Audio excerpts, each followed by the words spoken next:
Don't the spoon to get your information. Don't the spoon to be part of our discussion. Spoon, spoon, spoon television.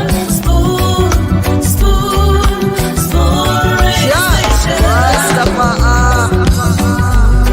Spoon gonna tell you what is happening in Liberia. Spoon gonna tell you what is happening in Monrovia. Spoon gonna tell you what is happening in Africa.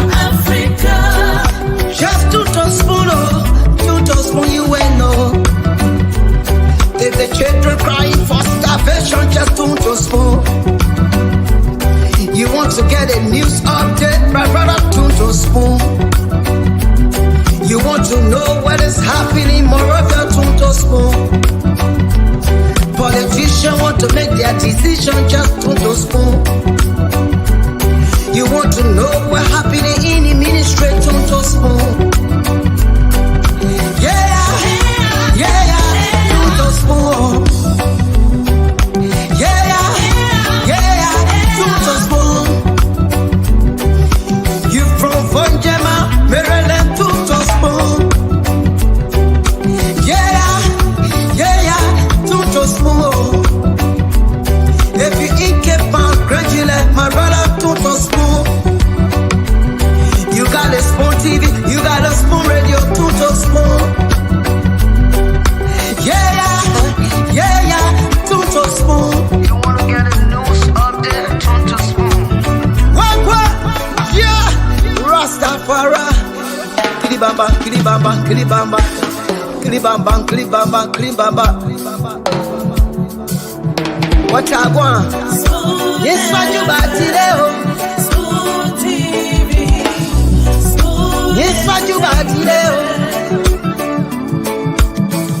Spoon TV. Spoon. Bada bada bada bada. Skiddy biddy da bado. Spoon TV. Spoon Entertainment. Kua.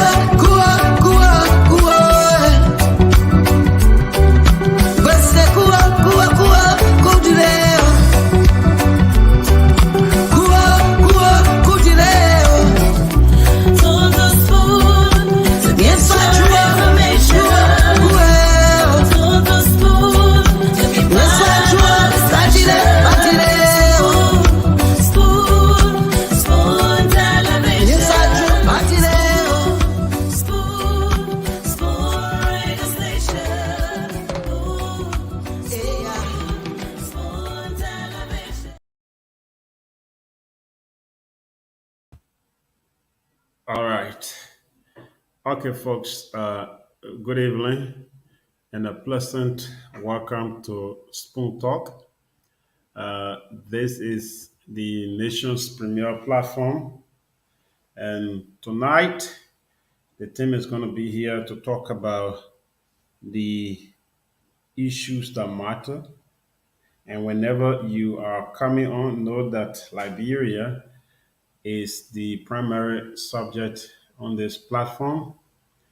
And the road to October 10, 2023 is also one of the major issues here. So let me cross over to have the doctor on while we await the rest of the team members. Again, my name is Good Day, so I love to welcome all of you.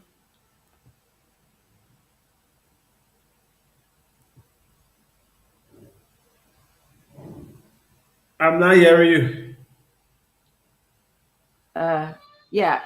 You probably hear my grandson in the background.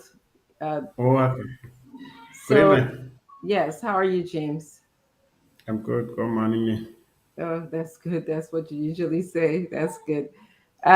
It's another day. We're here again to, provide information to Liberians about trending issues in the country. So I want to welcome all of you. If you have not shared the show, please do so. Call a friend. You guys can listen and have great discussions. about what's going on in Liberia. So again, today is a new day. We're blessed to be here. Really, some people didn't get up this morning, so Yeah. a blessing that we made it. This far. So Yeah. James, how is it going? How? Well, Mhm.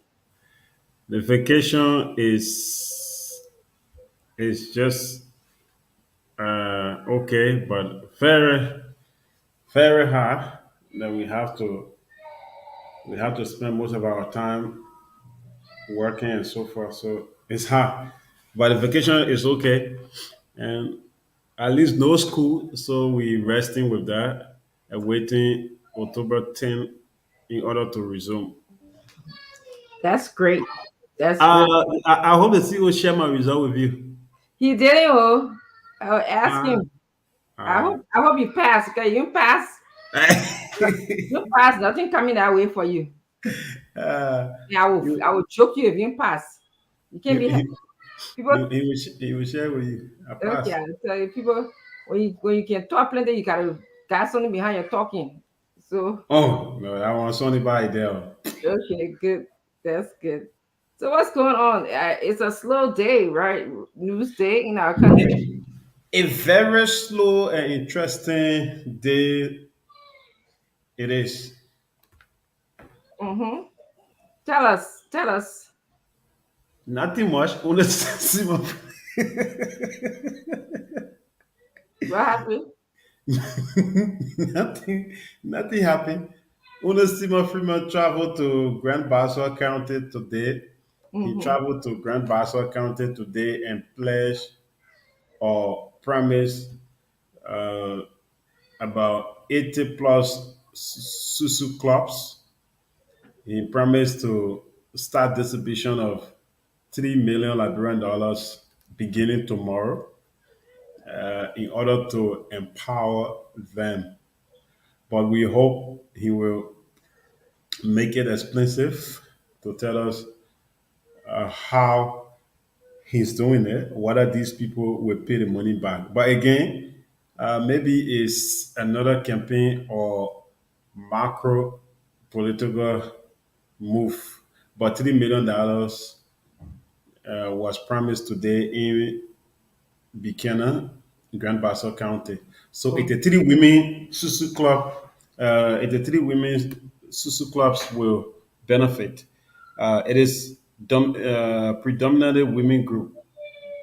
Yeah, 83 of them. Mm-hmm. Yeah, 80 to 83. Not bad. He promised that 83 million to give to them. Liberian dollar, yeah, not USD. Yeah. I was gonna say 83 million. I'm sorry, my grandson wants his grandma, so that's why I keep on. Even though he's mom here, but you're hearing in the background. So, oh wow, well that's not a bad thing. Having a susu club for women. Yeah, he's just contributing to the Asusu clubs. Mm-hmm. But October 10th coming up, we will see most of these things happening. People will come out, Susu clubs. Simon Freeman is taking campaign to another level by investing into Susu clubs. You gotta do anything to win, right? And that what you can say. So, Yeah. Liberian politicians will have to be serious about the thing they preach. What Mr. Freeman was doing over the 5 years, he did not travel to Buchanan to empower the people with the 3 million until when we have less than 3 months to October 10th. That's the time you will come out to give Susu Club to people. That's a You good know, question. For all the that's candidates, that's a yeah, good. it's one of the major. Though Kumi has, we may have our disagreement with Mr. Cummins, but Mr. Cummins is a different set of Liberian politician. That's true. You will not see him getting into Susu. What you gotta do with Susu Club? Where you coming from? Susu Club to do what? To do Well, I won't dismiss it. In your it. state, The contribution of the money is good, but the timeliness, yeah. the time we're looking at, the money will help our mothers, our sisters, it will empower them. They Mm-hmm. will they will cross at least a bridge or two, Mm-hmm. but the timeliness is what we're looking at. Yeah. Yeah, and Yeah. the individual who's doing it. Yeah, because it appears that a lot of the women rely on Susu Club. Yeah, So if you really like, I think you're right. The timeliness is the issue here because imagine if he had started that a long time ago, it would have been very helpful. And don't see yeah. it wouldn't seem to have an underlying motive, right? Yes. So, so yeah, I mean, I like the idea. Honestly, that is, if it's work, it reminds me of I think it's a Burmese bank. You heard of that before, right? The guy who's German bank or something like that, who Yeah, started this bank in India for women, and where he would loan them small money and they would pay it. That's what it reminds me of. yeah. Uh, so we'll see. We'll see how it goes. But maybe he'll be the best person. One thing when he comes on the show, got to ask him why is he starting now? Why didn't he start earlier? And have some kind of maybe he got a method to his. Maybe he got a system, James. I don't know. I don't know because who how they can have a Susu Club master and then somebody can collect the money, I guess, and distribute it to area. That's how it So works, the right? issue is, even Mm-hmm. if we're doing it with our normal Liberian susu clubs that we organize, Mm-hmm. that starts from January to Yes. December. And Yeah. then in December, you share the money, everyone get a portion. Where Yes. maybe we would say every week each person should contribute 1,000 throughout the year. Every week you pay 1,000 or 500 or 200, it depending on your agreement. Mm-hmm. And in December you will share it. We are in July, August, September, October, November, five months susu. That's susu. We aren't even going there you today, please.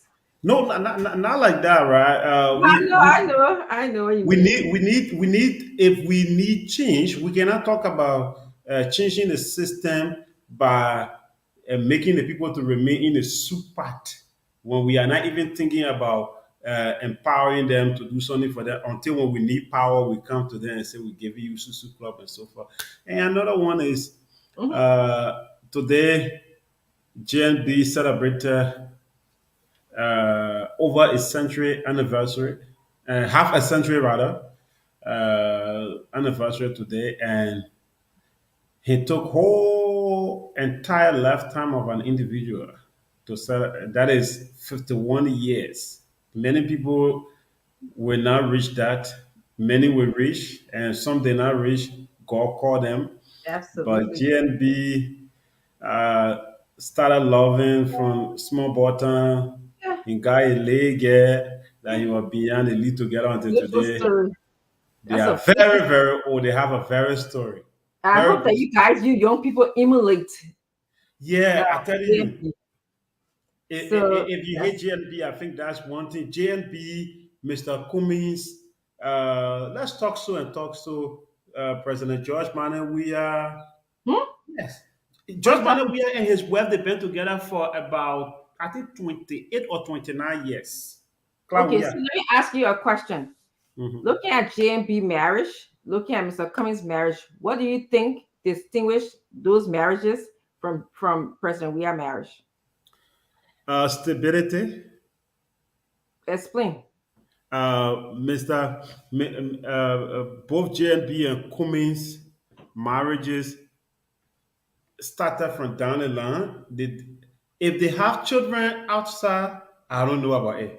The I heard about JNB having child by another woman, but wait. that is just in the air allegations. They are not Mhm, confirmed.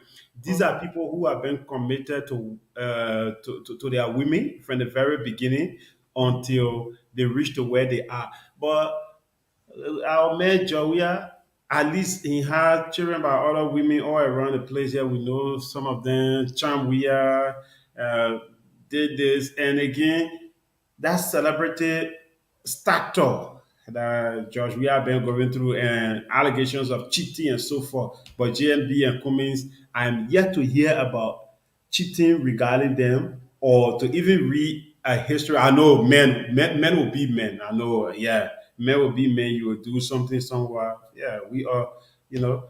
But well, Cummings and Yeah, JNB, I'm yet to see it. yeah. That's a good comparison. And I hope that's the only thing I want to be like. GNB or Cummings, Yeah. by having a relationship from down the line until we get old together. You know, those people are really enjoying what they call love. They think we all that love, that situationship I we agree in. with you. That situationship we in, we see Her girls today, we situation. say, Listen, I like, I learned a new word from you, situationship. yeah, So but what that we actually situationship, send a shout out to Mr. and Mrs. Buckeye, and we want to tell them happy anniversary. We really, really appreciate the length of time to be married, so that we can, emulate them. So want to just thank them for, bearing it and all the challenges, the good and the bad times. And you're right. Thank you. Yes. Thank you, James. that's the beginning. Yes, My absolutely. master was not even telling me hello at that time. You are saying you're not even born, say you're not even man. You are just the point. You are a twinkle in the sky, I was nowhere twinkle in around. the sky. Mhm. So actually, it's you mentioned something, James, is that when you've been together for so long, there's a commonality between you and your partner. That even when they kind of know what you're going to say, they finish your sentence for you in a way. Uh, Mhm. so it's like they know how you feel. And so it's a good thing. I think they're enjoying a beautiful relationship. I mean, I saw my parents enjoy that type of relationship as well. They were together for a very long time before my mother passed. So it's really, really an awesome thing. So I want to just tell them thank you for just, putting in the time and not hanging in the towels, like the marriages today, especially in the United States. I don't know about Liberia. We did a check. I think they say almost more than 50% of the marriages in the United States end up in divorce. Yeah. Yeah. So yes, the commonality is really, really awesome. That this is beyond caring. It's like just like you really care for each other. So we look forward to taking our marriage to higher heights, as Tolbert would say. And I think those people, people like Cummings and JNB, the media will have to do something one on one. Sometimes forget about politics. Let them just talk about relationship, how they really manage. Sometimes I wonder how people manage to be together and reach 50 years, 40 years What do of you mean by marriage. James? Easy, It ain't easy. Oh. easy. But maybe for men, it's not easy. But what thing else y'all be looking for? You a woman will be looking for other. What will make it hard, James? What makes it I hard? dare both Mr. Cummings and JNB, if they were part of the today's generation, I don't think they were going to reach that far. So, James, what makes it hard for today's generation to be committed? Get you sit down with your wife in your house. You want to eat dry rice? You eat jollof rice. You're We're there to not able. The huh? first thing Mm, I told you about situationship, right? yes. We have this. I'm sorry to my colleagues, but we have this door relationship, DOG. Door in relationship with their fellow, right? That Mhm. is, if I see this girl today, I see her as a doggy. What? My man, Chukun, they girl beautiful. The next thing Jim wants to love to that girl. I say, as soon as I get this girl, she's my wife. I'm going to be with her forever. And after spending some time together, what you want to achieve, when you achieve that, the next person again, you see them, you flash. The next person, they flashing. And you see women, again, today, the way our women dress, the way we dress, all of these things contribute to disruption of our situationships that we find ourselves in and say relationship. Yes, there are some that are really doing well, but our generation, I'm sorry, we have serious problems. I mean, I'm just thinking, James, the problems that you guys can make for yourself. Because by the time if you got one girl, you sit down with her, you have less financial trouble, HIV out there. Some of the people you don't know what they We're have. not able. Mm, well, you're right. Because we are handsome and beautiful. You will So, see so the people then who came, all of us, we old people, we find it beautiful. that the You beauty can't play that the well. beauty can confuse Beautiful. us. I'm, huh? That the beauty can confuse us. Women beautiful. James, you need to get married soon. That I will tell you. You know, again, about 80% of our generation in Liberia, that is, our generation will be like from 35 down, from 35 down. If you look at them, both male and Let females, me bring Daniel Sandler yeah, in both job. male and females. Our plan was the woman I will bomber, that the woman I will stay with. But if you check most of us, we have our baby man, my baby father, my baby man there. But The it girls creates that will bomber, problems. That is huh? the problem because Yeah, imagine we don't you stay having with to them. deal with two women. One say I can't deal with. Then we'll add two. Then the baby there. So that's why I'm saying to call all that kind of problem. You just sit down one woman, and you keep blind. This passion that they're feeling here is just a moment. It not to that lasts forever. So once you get on your head that it will not last forever, will go away. Then you okay. And It's so easy again, to tell me, this oh, traveling and things, like somebody just said, material things. Yesterday, Cummins and Boaka's girlfriends at the time, they were not offer, but you can send me iPhone, send me data, do this for me. They were not doing that. Cummins and Boaka's girlfriend at the time, they were focused to say my man, that they may I will spend my life with. But today, majority of our friends, hey, we want the person who will take us to the latest restaurant in town, the that's true. latest entertainment center, fallback position. You Yeah, see? I don't even know what you're talking about. So I don't see past my. I don't even know. I get out of what. But anyway, let's bring Daniel into the conversation. We were just talking about, admiring Daniel James a completely lead chairman. and his wife. What are you talking? Admiring, the length of time James and his wife, that they have been married, and we appreciate it. We want to send a shout out to them. And James is talking about the complication and the complexities of having a relationship, a stable relationship like that. I don't have any problem with that at all. I don't know why would people have problem with that. I don't get it. But James made me understand that it's a younger generation thing.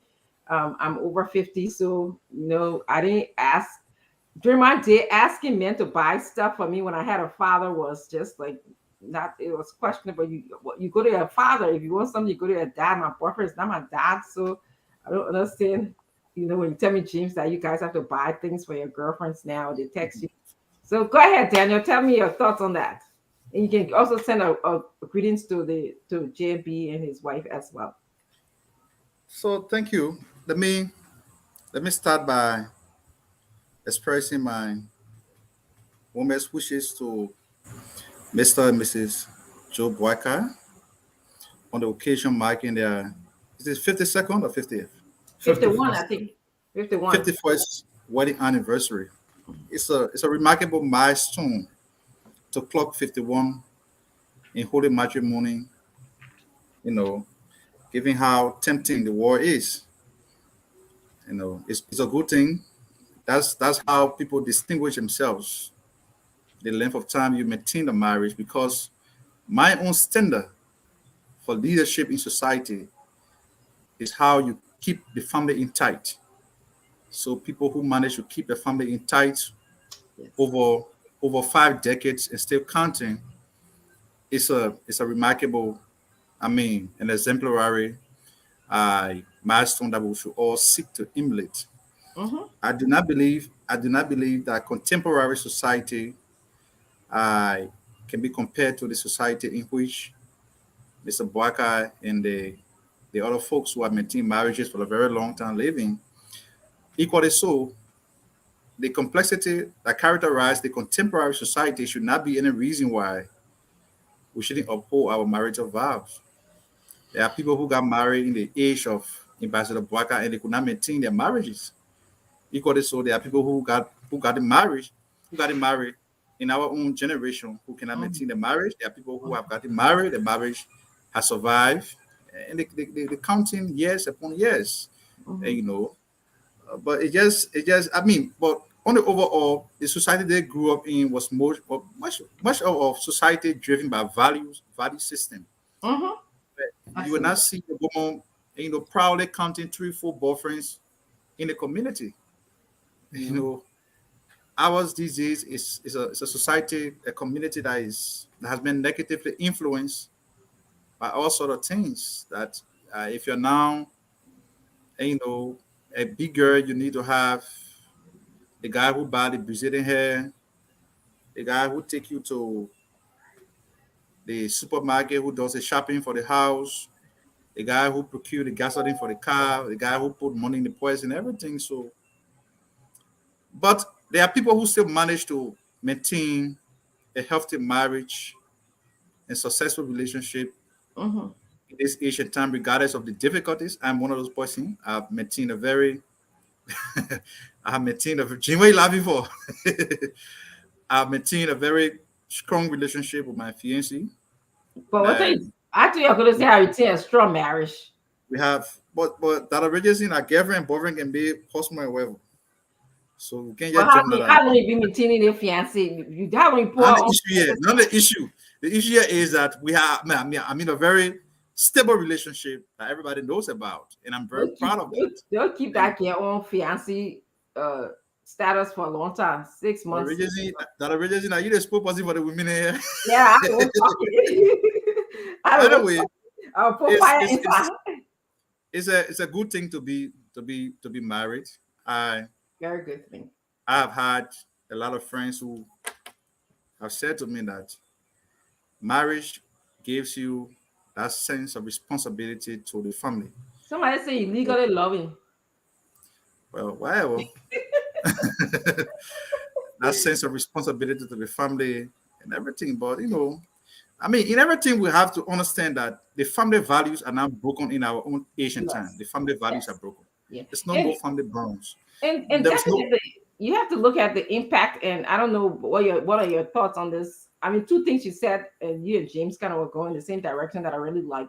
So I think the way that a person keep up their family and their relationship has some implications for being a leader of a country. I think so.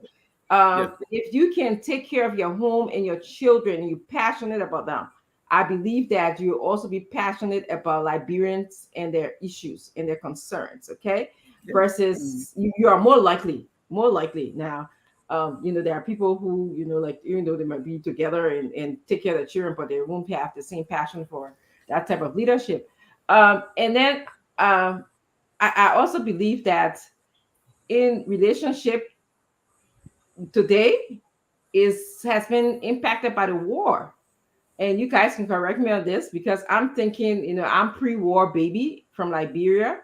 I wasn't crazy to ask any man to buy me Brazilian hair or any of those things. It was just not the responsibility of a boyfriend. It was the responsibility of a parent. There'll be no reason why, because when you start doing that, it's like men have expectations. When you start asking a man to buy me Brazilian hair, it means that you are saying you can ask me for something that I don't want to give. So it was always something that some of us were taught to be fearful of. But yeah, and I think one of the things that I often do in marital therapy, I don't do that anymore, but I often ask people tell people about the commonalities, and we do a commonality assessment. I think if you, as you grow old together, you start to develop some things that you enjoy together. Okay, whether it's talking, listening to music, or going out to eat, going for a walk.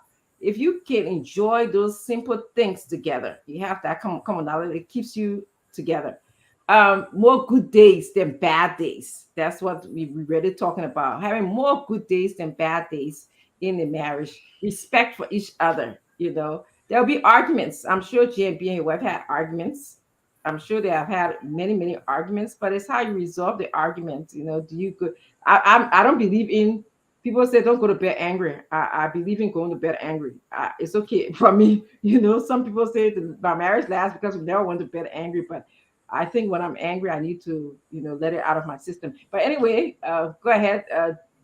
Good day. If you have any other thoughts, and then we'll go back to. I just before James coming, I just want to add the thing about the reason why, and I agree with James, the way our society is now looking at this is because all of the institutions of social control were either devastated by the war and non-existent. Yeah. Look at the school, for example. The schools, for example, the churches, the mosques, right?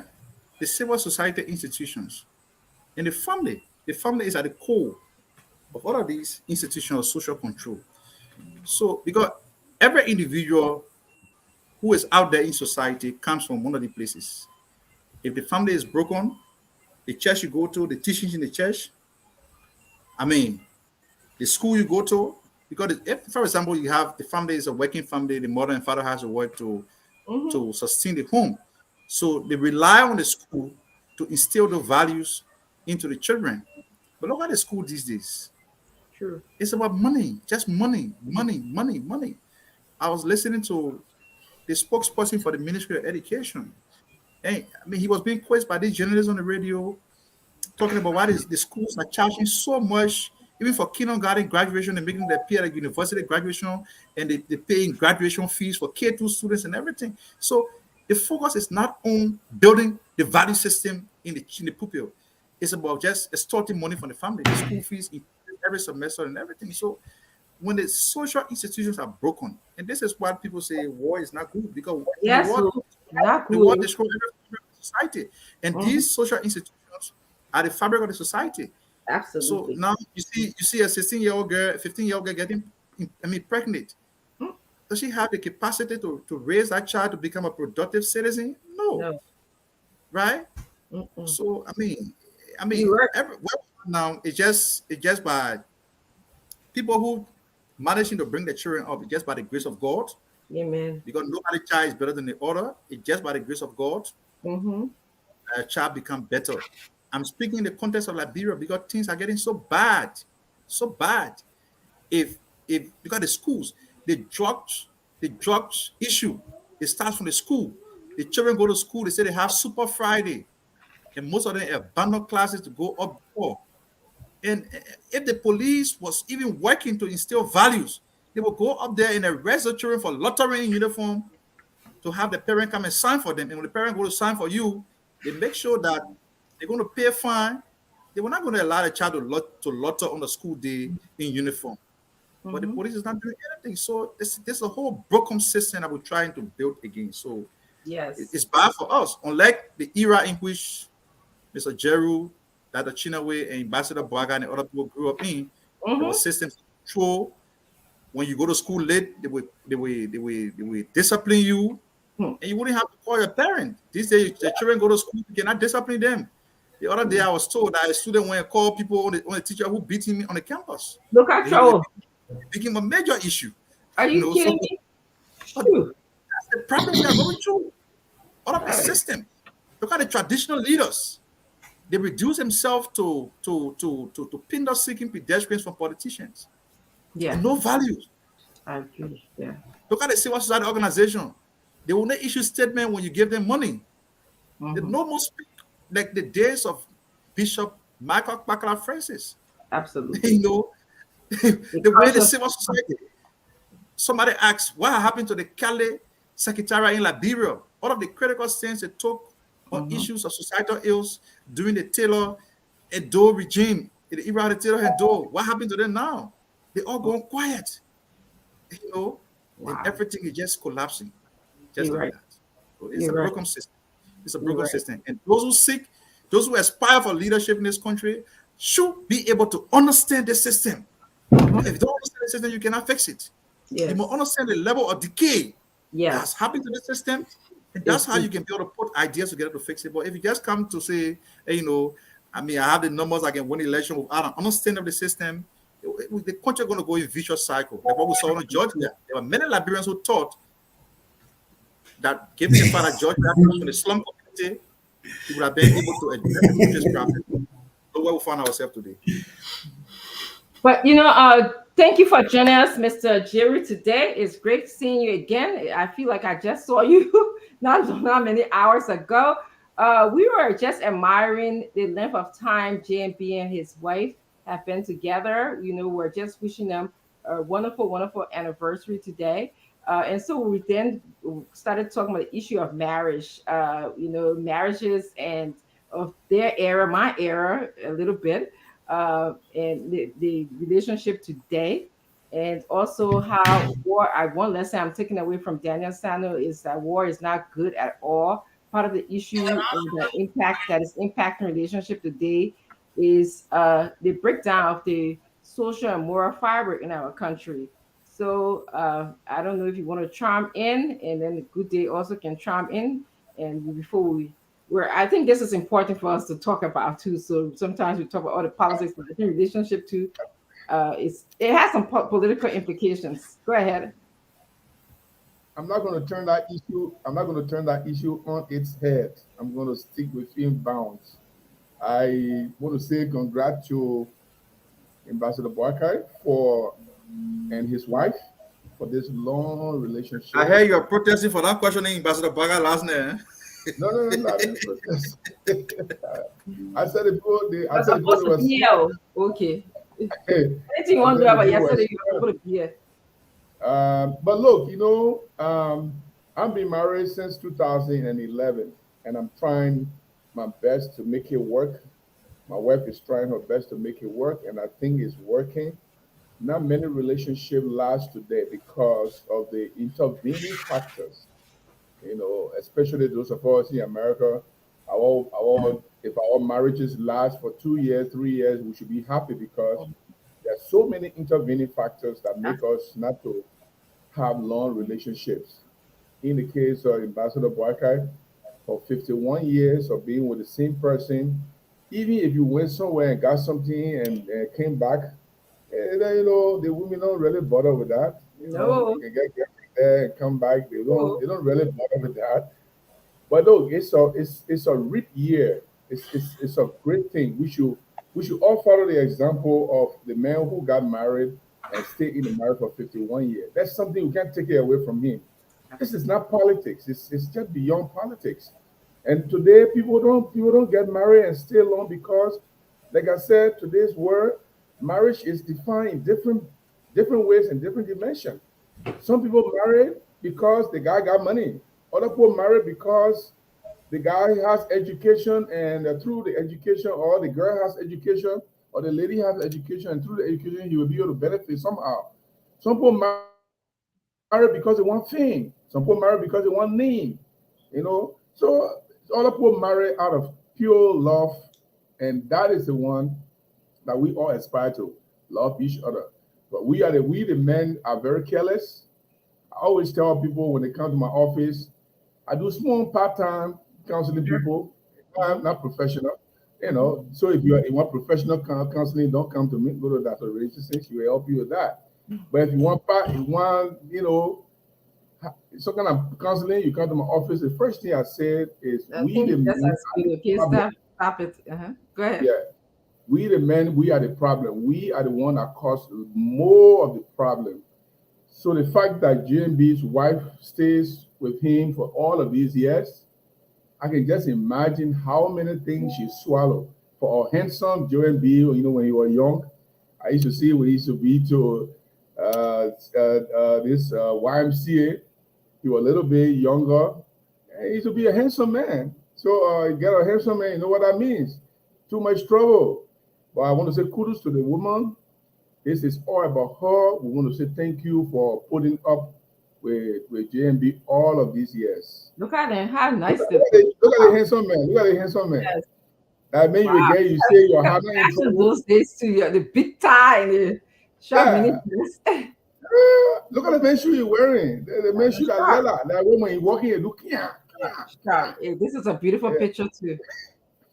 This is Yes. really You nice. see the woman. Look at the posture of the woman. Look at the posture of the woman. Y'all She's see how women can be fun when we aging? yeah.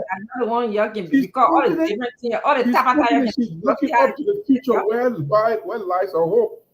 So, Lord, yes, they deserve it. We say happy marriage anniversary. We want to say keep it up. Don't divorce. It's late now for you to even divorce. It's not even possible. So stay right there. We'll follow your example. We'll stay with our women.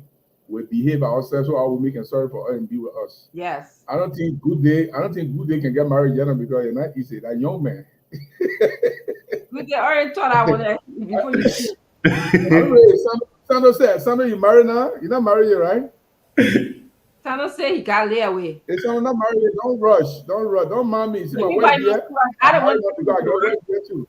I'm not married, but I'm not available either. You off the Okay, market. that's good. That's good. That's good. And keep it up. Don't keep a woman for more than 2 years without marrying her. You're not ready to put powder on the fire. If Don't. he You're not did ready to already. don't put powder on the fire. That advice is late. I can just tell. I don't know his. But Will, I want to ask a question. Mhm. Why people have the perception when you and a woman stay together for 2 years, you should get married to them, or even less than a year, you should get married to them? Is that okay? Well, if you talk to Evangelist Gibson will tell you, don't even live with her until you marry her. If you talk to people who are counseling people, they Mhm. tell you it is dangerous. You get relaxed easily when you stay with a woman for 2 years. The thought of getting married to her dissipate easily from your head. And women are looking up to that. They are looking up to the day when they will cling to their own. You stay with her 2 years, you got one child by her, maybe two children by her. Now you are relaxed. You even forget that you're supposed to do marriage thing because you think she's married to you now. Like Yeah. in North Dakota, the law in North Dakota here, if you stay with a woman for 5 years, you consider your wife. Yes, communion So marriage. that's how it looks here in North Dakota here. So some people are taking advantage of that. Yeah. But it is not like your wife. They will give us some legal preferences when it comes to divorce and compensation, but it's not going to be compared to someone who is actually legally married. But good day, why would you want to stay with a woman for 2 years and you don't want to get married to her? I mean, I did that too. It was wrong. Why you want a cow and the milk It at was the same wrong. time?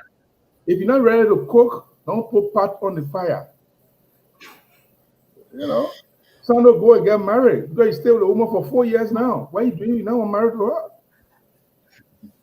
What are you waiting for? Yeah, why you want a cow and the milk at If the she same got can, no time? proof. if What she you can saying? be with you for 4 years and you still You be got with no her, proof of what you saying. if that proof it will come again.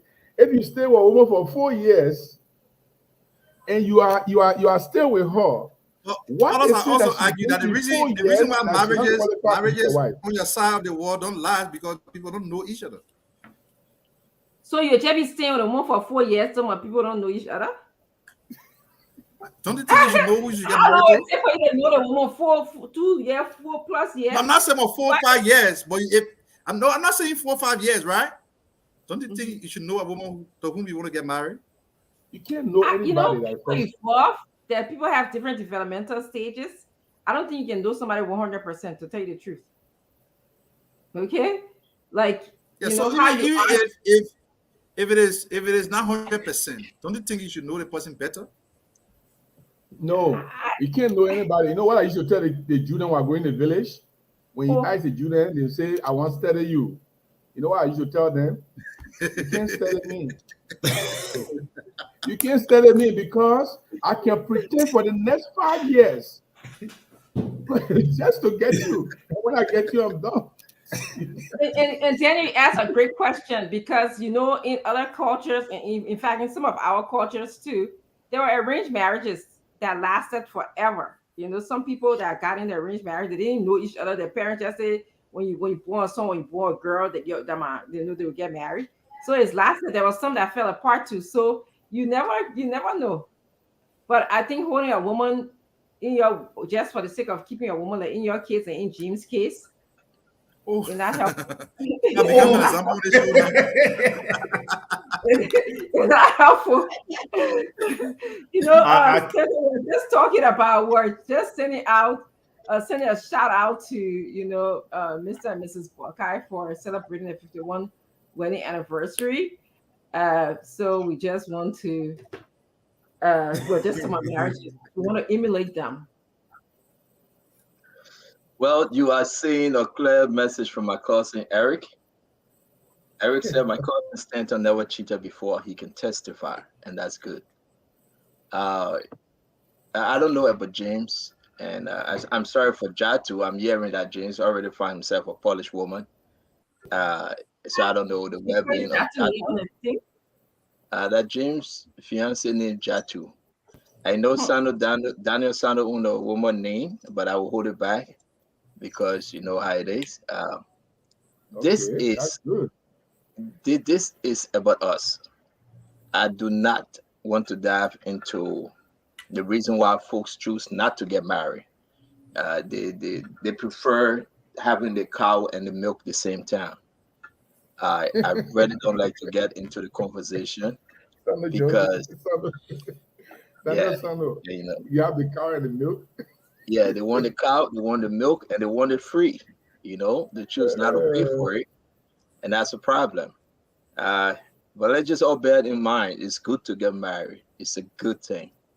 The Bible says, "And so shall the man leave his father and mother and cleave somebody unto say his wife, they can keep by and way. cleave unto his wife, Don't mind and the the people two there. and the two shall become one All flesh." funny and standing You there, have go to sleep. you have to leave your parents' house. You got to leave your father. You got to leave your mother. You got to hold on to that person, but you got to do it with God in between. God have Amen to to be the part of counselor. that marriage. Amen to the counselor. You cannot and you shouldn't one day, one fine day, feel within yourself, as I have seen a beautiful woman, I'm going to marry her. No. You have to ask God for direction. When God is in the marriage, everything is good. When God is there, you go up, you calm down. People can say what they want to say. They can call your wife, they can call your husband, they can lie on you. When God is in that marriage, no man, Amen. Amen no to man that. Amen can to put a sudden. So, and so that. shall Amen. a man leave his father and his mother and cleave unto his wife. And what the Lord have drawn together, let no man put asunder. So that's the reason why a lot of folks saying, I don't want you no more, because they did it themselves. Do it with God. They do it with God. I've been doing my web since 1994. Yes. And thank God. Because We're if I believe, polarization. I believe if for any reason I had any other tribe to be my wife, by this time they're going to kick me out of the house. You Yes. understand? I'm saying this. If I had any other tribe, with the exception of this Loma Pere woman that I married, especially if I was going to marry a crew woman, by this time I'm Ah, dead. no way, you I dead know they're for going to real. get vexed because I say this. Daniel, I'm serious. Knowing me, and that Y'all everybody emergency go ahead and crew? say, huh? We Hmm? need to just bring the woman on No, one I'm day and not just Y'all tell crew. her emergency thank crew? you. No, Say I'm that not again, crew at Daniel. all. I Y'all No, know emergency what crew? I'm saying. no, I'm not Daniel crew, I but son said I of, we do need to bring tolerate your if wife. all me, of We need to that. bring your wife on. Daniel son of me, We need to bring your wife on and just say thank you to if her. for any, She's gonna mama, thank today you. not my anniversary, that JMB anniversary, leave my wife alone.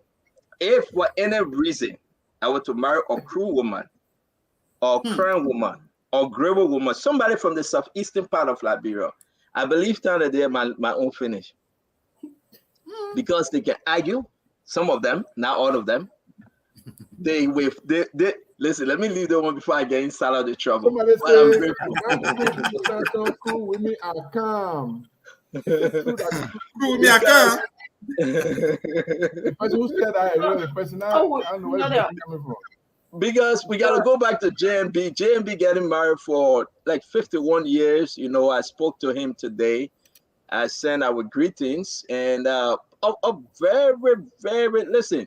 But James, you put the puppet clip up again, the dancing clip. It's up. Yeah, pull it dance. Let's see the puppet dancing. I'm not seeing She it. always behaving like a reactionary here. Be careful before you fall down. James, what the dancing clip? The picture. It's there. What It's, you said, can Jerry? you put it up if it's there? It's like, Jerry, I heard you. Oh my goodness. So that's the 1972, the 1972 picture. Imagine the young Joseph Yuma Boyka. And imagine, look, just take for 4 minutes, Soon just to be look at them. president. Soon to be president. Just imagine, just look at them. What You are see you that saying, internet Dr. problem? Richardson? Dr. Huh? Richardson, what are you saying? What are you saying? Two young I'm folks. seeing, I'm actually seeing, the onset of a beautiful relationship. They are young, they're beautiful people. I see the fashion of the day. It seems like, oh man, Booker used to like to dress, and that's a term of endearment, by the way. It looks like he used to like to be strapped, because I'm looking at his shoes from 1972, and I'm also looking at her, she's dressed very stylishly. It was of the day. So, it's the onset of a long relationship. This is Not wonderful, folks. Let me looking at this picture, Jeru. Have you seen this photo before? 1972, Joseph Boakai and Webb. Can you tell us what you seen on this photo? I see a captivating woman with a beautiful and ravishing smile. Beautiful, what the woman who was going to put up with all the things, who was going to be patient and reach 40, 51 year. I see her standing there. And I like her shoes too. She got her shoes there. You can't see it too much, but that's those low heel leather, I believe that's why it looks like. But Joseph Boakai said it looks like that was when he was LPNC director, head manager, because in 72 he was. And I think he had enough money at the time to dress like this. And that is a very good thing. From 1972 to dress like this, you can never be like this unless you have that kind of job he had. And that's a great thing. A young man coming out of college and landing a job, a well-paying job that he's able to take care of his own. And the woman is happy with this. I see them holding hands. If I'm not mistaken. But Jared, beautiful woman, Jared. Yeah, beautiful woman. Yeah. Beautiful. I don't want to cross my boundary now, but man, from Bomi County too. Yeah. Wow. Imagine, man. Imagine. So for her to be patient with Joseph Boakai all these years, with all the politics, when I met everything her, put together, some people say, you know what, I'm done here. I'm done. I'm gone. When I met her, you know what she told me? She said, my son, I'm not a political person. She said, I didn't marry Joe because of politics. But when he made his mind, he decided to get into politics. She said, all I needed to do was to support him. Yeah. She said, I just wanted to marry someone, and he was a nice man, a quiet gentleman, but don't take his quietness for granted, because when he get all of his share, yeah, she was telling me. She said when he get all of his share, then you say, oh, I thought he was quiet. But she didn't go into this thing because of politics. She went there because she saw somebody gentle, someone good, somebody nice. And I mean, for 51 years, I wasn't even born. But look, up to now, Gibson, that's what Richard said. Look at 72 up to now. See what you're seeing right now.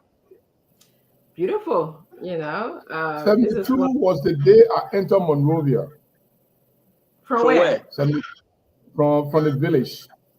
Oh, okay. So you're a village boy. I came from the village, 1972, to live on Camp Johnson Road. I only had one brief, one pants, one slipper. I didn't even have shoes, and I was living with my sister on Camp Johnson Road. And that, if I look back at 1972 and seeing Ambassador Boakai like that, 1972. I know what it means. I know. Let's fast forward that, Gibson. See what you are saying now. Look at this. She's even more beautiful now than before. Wow. And guess what? Her top, she tied. Look, she tied the white top, she tied like Songan and Yongi. Yeah, why not? Look at the jeans she's wearing. I think that it should be the latest Levi jeans. And what kind of bag over there? So that Louis Vuitton. That's a Richardson. What kind of bag over there? It look like LV. Yeah. Wow. So James, let's play the few seconds. Play,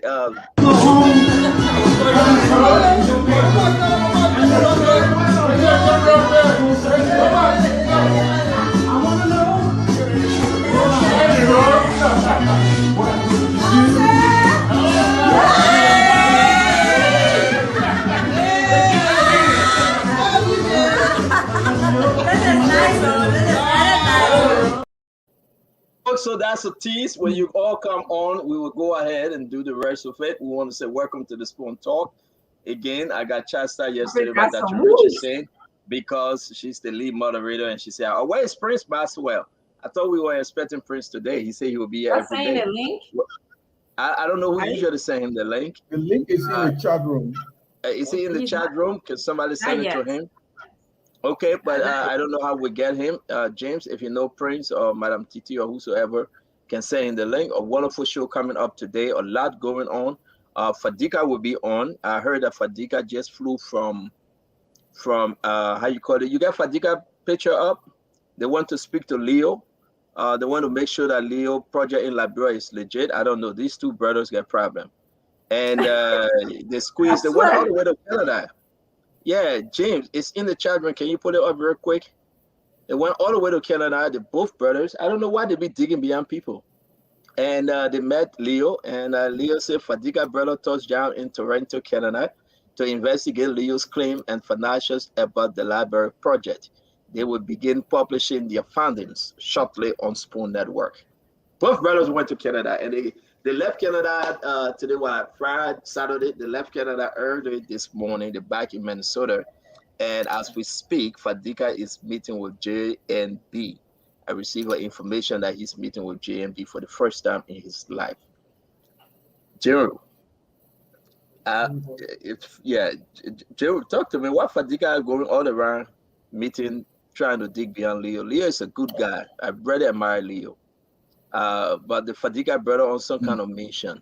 And I heard that they will be going to South Africa too. When I reach, no, I will keep that. Something very important in South Africa, but Fadiga told me that he got to go investigate somebody's son. Somebody's son lives in South Africa and doing one of the biggest business with Robert Salif. They have the big company in South Africa, one of the politician's son, and he engaged with Robert Salif and Fadiga traveling to South Africa to bring that story up. I said, what do you have? Why are we having this conversation? He said, listen, you cannot be running for president in Liberia and your children doing business in South Africa and engaging with Madam Salif's children. So probably they're transporting themselves to South Africa. I said, this is big. Folks, you guys were in Canada, Toronto, Canada, the touchdown, the Fadiga's brothers. What say you, Gibson? Actually, I mean, I know these brothers since 2011. We knew each other by accident, by we were fighting on social media. They had a situation room, and we were fighting. So I had know them, and since I knew them, Hassan is in law enforcement, and he's interested in investigating more.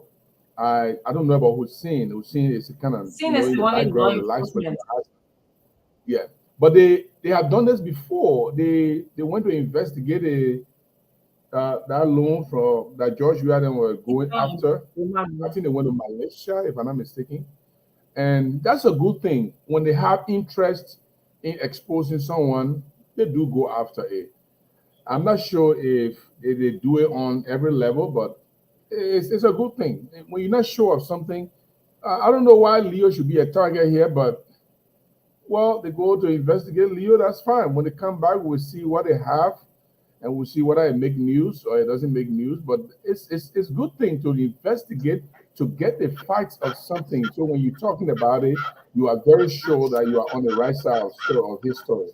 So yeah, they spend money to go all the way to Canada to investigate Leo. That must be a very serious thing. You know, I really admire their vigor, their willpower to go after what they want to go after. Yeah, but I think it's a waste of money. Leo is a nice guy. To me, Leo is 100% super. He's doing extremely well for the Liberian community, and he got my support. To live in this European country and get connection to help your people is not easy. And I would say this to all. Fadiga, as a friend and brother, if he went to Canada for his wedding, to attend a wedding, and he decided to spy on Leo, Leo and myself will go after him. I like him, but I like Leo. And Leo is doing extremely well. Dr. Richardson, First, the I issue just that want to. Fadiga said he's going to South Africa because he didn't tell me which one of the president. He said one of the president's son lives in South Africa and he's doing business with Robert Salif. They have this big company in South Africa, and that's an issue. So they are investigating that. What say you, Dr. Richardson? Before I get into that topic, I just want to Presidential tell. candidate, let me say. Okay. Before I get into this topic, I just want to tell a childhood friend, Lydia Nimwit, thank you so much. She's just been admiring me today. It's good to hear that. Um, So the issue with uh we got brothers going to Canada to investigate Leo. I'm gonna wait. I don't know why why would they do that? You know? Leo said it's a joke. Oh, okay, thank you. It's not April Fool, huh? They're not April Fool. Leo, Leo said it's a joke. Leo, because we're Yeah, about to go after Fadika, man. Oh yeah. man. So but go And ahead. When you finish, because Leo says it's a joke, you finish? yeah, Leah says a joke. Okay, that's good. But the second part is where they are doing the investigative journalism. Uh, again, I'll wait to hear what they found. But I think that the candidates' children have their own mindset. They can do whatever they want to do. I wouldn't want to drag them into politics, Liberia's politics. That's my view on that. I don't understand why anybody would be investigating a candidate's son or daughter, especially if they're adult. If they want to live in another country, that's their choice. That's what they have decided to do. So that's how I feel about it. But I'll wait to find out their findings. Okay. Dennis, is your internet okay, or the Israeli taking your internet away? Well, the internet, for the most part of yesterday, was kind of very dodgy, and even today it's been off and on. But I'm okay for now. I got good reception here. Okay. The issue that Fadiga want to raise, and I know he's coming on the show. You know, when you get a UP garden, stay in the back up to now, 5 o'clock, 9 p.m. It means that's something they're working on. Go out, stay in the back, Fagon and Fadika. It's something scary. You guys don't are planning to go investigate a presidential candidate son or daughter about the business engagement in South Africa. When I received the report today, Daniel Sando, I was troubled. Why would you take your investigative team to South Africa to question the presidential candidate family members because of his or her engagement to Robert Salif in South Africa? What say you? Well, I think what we want to see happen for Liberia is for people who are vying for leadership of this country. I don't know whosoever that presidential aspirant is, but it will be a good thing to encourage people to invest in Liberia. Because, like we always say, put your mouth where your money is.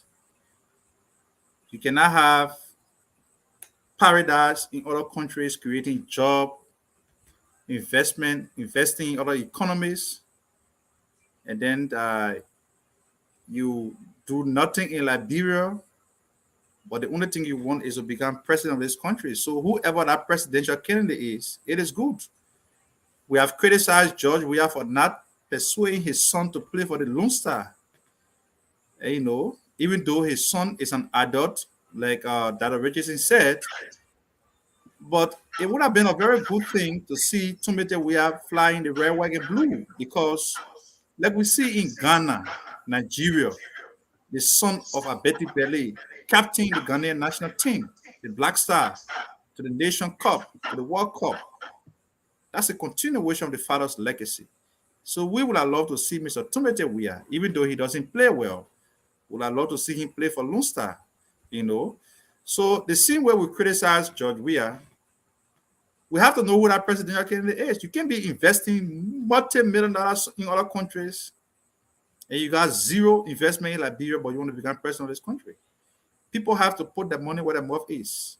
And if Liberia is dear to your heart, if Liberia is so close to you, and you want to make Liberia a better place, you have to start doing so in your private investment. It has to be reflective, because I do believe, like Mr. Simeon Freeman, who has a lot of business ventures in Liberia, regardless of how poor the economy is, he's creating jobs for Liberians. The people he's employing at Consolidated Group and other businesses he has in the country, they're not from Ghana, they're not foreigners, they're not aliens, they are Liberian citizens. So we encourage every well-made Liberian who has got the economic poise, the financial capital to start a business, to do so in Liberia. That's how you make your country better. And not to go in other countries and, invest your money there in the name of, getting profit, and you say Liberia is not secure, but you come back, you become president of the country. So we encourage our brothers, the Fadiga brothers. I know they are very investigative. They help us when we had the opposition working group to discover the truthfulness about the lie that were told about the Eton and Igbo Mav loan. They went as far as in the Middle East, and they provided us some basic information which turned out to be very truth about how dubious the Eton and Igbo Mav whole loan scheme was. So I believe that what they are doing is in the best interest of the country, and we have to encourage them so we can be able to speak to our people and inform them to know that the people who come to Liberia and say they want to become president, they ain't got no interest in Liberia. The only thing they want is to become president. And like George Weah has done, become president, steal millions of dollars, and enrich themselves. So we look forward to hearing the name of that president candidate, Stanton. So yeah, Fadiga said he's coming on. I really don't know the entire story, but what actually is amazing, Gibson Jeru, while these guys will transport themselves, Brother Gibson, they're working. It's also take care of the family, but they're chasing political leaders and their family to investigate. Something is just, I don't know though. And they are saying the story is getting bigger by the day because this person now is in direct business relationship with Robert Salif. They have an empire in South Africa. And it's something Fadiga and his brother, if it is true, he's coming on the show. I don't know who he's targeting, but this is beyond my imagination, Gibson. I was honest yesterday, and I will continue today. I will not change. I don't know. I will not spend money like that. I believe that the adult children of anybody reserve the right to do what they want to do. Because if you try to force them, maybe the business prospect that son is enjoying right now was only offered in South Africa. And you cannot say because my father is a politician in Liberia, therefore I'm going to leave here and go to Liberia when that business prospect it cannot survive in Liberia. So, but Fadiga was telling me the other day that we should not attack opposition. We should not attack opposition. But he's spending money to go and study on another opposition politician. I don't know what kind of hypocrisy is that. Oh, don't attack JMB. We are all in the opposition. Fine, I agree with you. But you're spending thousands of dollars to go and investigate another opposition. And that's what actually, and it's not to interrupt you, Gibson, because he just called me. He said he's coming on the show. That's why I went off. He's saying that, listen, that's his money. He can use it in a which way, but he's coming to address your concern. But I thought we were making this politics thing local. That if these guys then would be, maybe these are some of the guys. I gotta watch Fadiga now. Maybe Fadiga chase me too. Who knows? Here's what I will support. What Gibson? If Fadiga can go where to South Africa, you know how much it's gonna cost you to go South Africa and spend a week to go chase Robert Salif and everything Robert Salif doing in South Africa? And who is that presidential candidate family member he's going? I'm I really want to know. Who is that person family member he's going after? I know no one in this election from South Africa.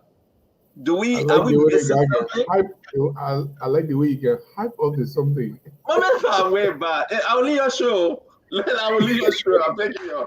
We gotta give the people the information.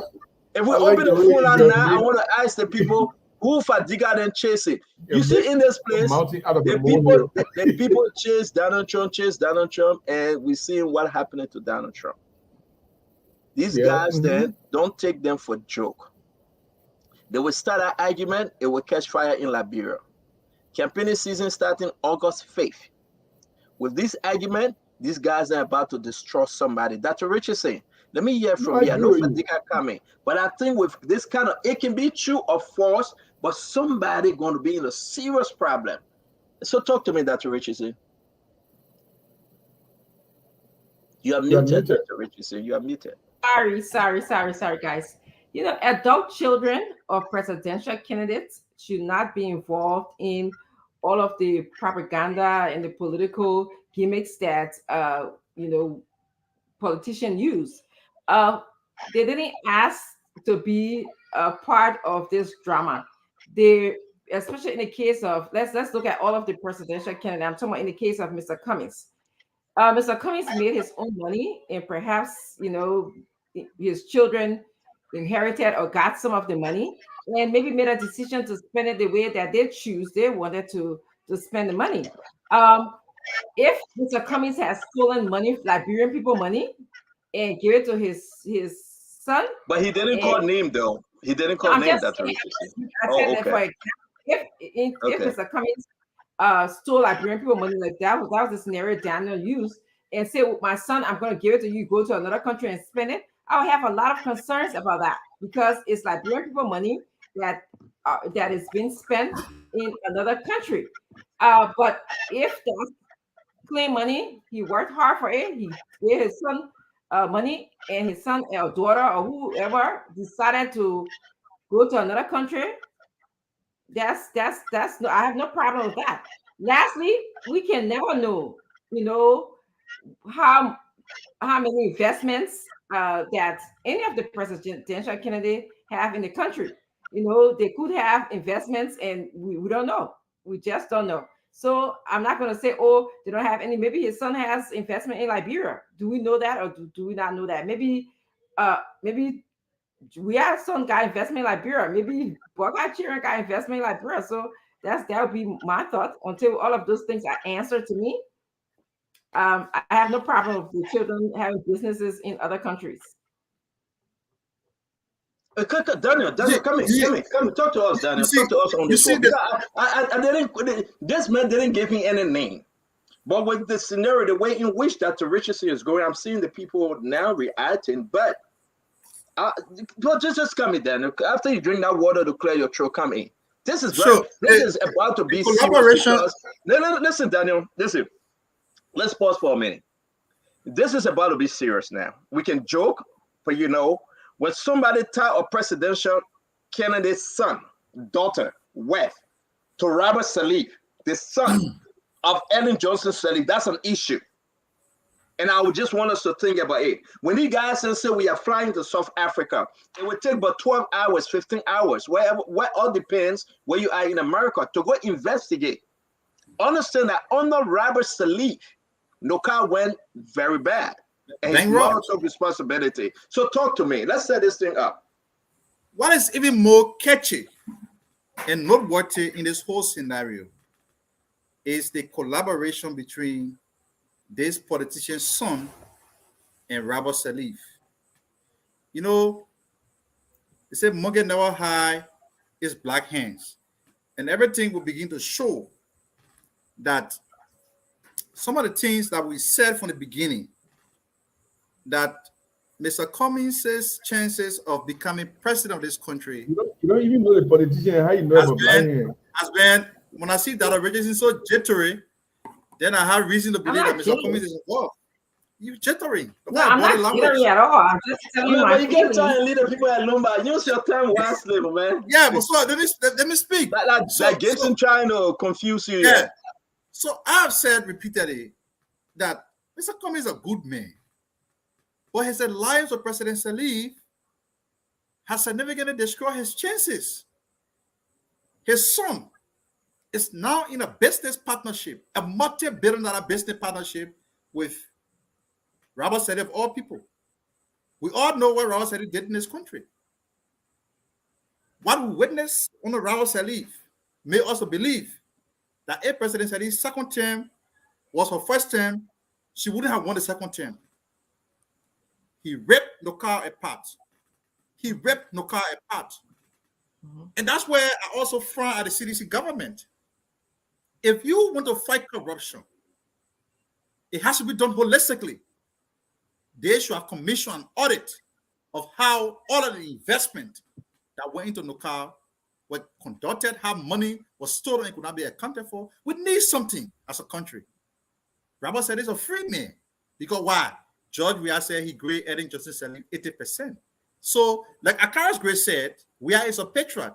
He will protect Ellen. Weah has protected Ellen at the detriment of the Liberian people for his 6 years. He's going to exit the scene. Is it going to continue? Some of the financial crimes that were committed over there don't have statute of limitation. And that's why we support JMB to commission audit of these things. That's not what happened. There were millions of dollars that went into Nukal that cannot be accounted for. So this leak that has been given to us by the Fadiga brother, we're going to use it wisely to juxtapose this information with what we have here locally.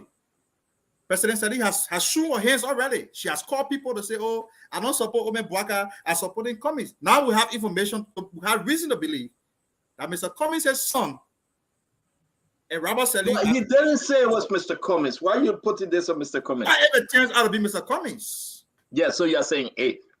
Yes, but that's what I'm saying, right? So we need let's listen to him. And I'm sure what I'm saying here is certainly going to corroborate what he's going to say. That because that's a catch point for many Liberians who are listening right now. Mr. Cummings, locally, Madam Salif is owner managed Joe Bwaka for the presidency. Internationally, Madam Salif, Darling Boy, Robert Salif, and Mr. Cummings are in the business partnership in South Africa. So let me hold that. I don't know what Jerome going, but let's stick on this thing because we'll open the phone line on this one. We want to because when something hits Spoon, it moves like a wildfire. And right now, I'm telling you, James Good is writing on it, and all the other folks from Spoon, they're going to publish this. I don't know who Fadiga is talking about. Fadiga saying he's going to make rounds on every network to prove that something is happening. For instance, Dr. Richardson, let me come to you. Joe Weah's son, any one of them, in South Africa, engaged with Robert Salif, doing that business with Robert Salif, would that be concerning to you, the name Robert Salif? So, and the history he had? I will agree with Daniel Sano and agree with the name Robert Salif. I think we can say we have some anecdotal evidence or even some hardcore evidence to connect Robert Salif to Nukal and the bankrupting of Nukal. But he is the one that I think Liberians need to go after. I don't think going after Mr. Cummings' son, if that is who you guys are talking about, because I don't know. I'm just no, I don't know. Again, Dr. Richardson, don't play the I don't know thing. Fadiga didn't call any names. Fadiga gets pictures. Let me set this up now. Until Fadiga can come on the show with his picture, I don't know who the son picture he have. I don't know the business building, the office spaces picture. He was telling me this morning. He just flew back from Canada. He attended a wedding and we laughed on the Leo issue. But he was telling me this morning, his brother and himself, they are investigating the engagement of one of the presidential candidate's son or daughter doing business with Robert Salif, a very big business worth millions of dollars. This is concerning, folks. This is why Robert Salif should have been audited by the Weah government. And, they didn't.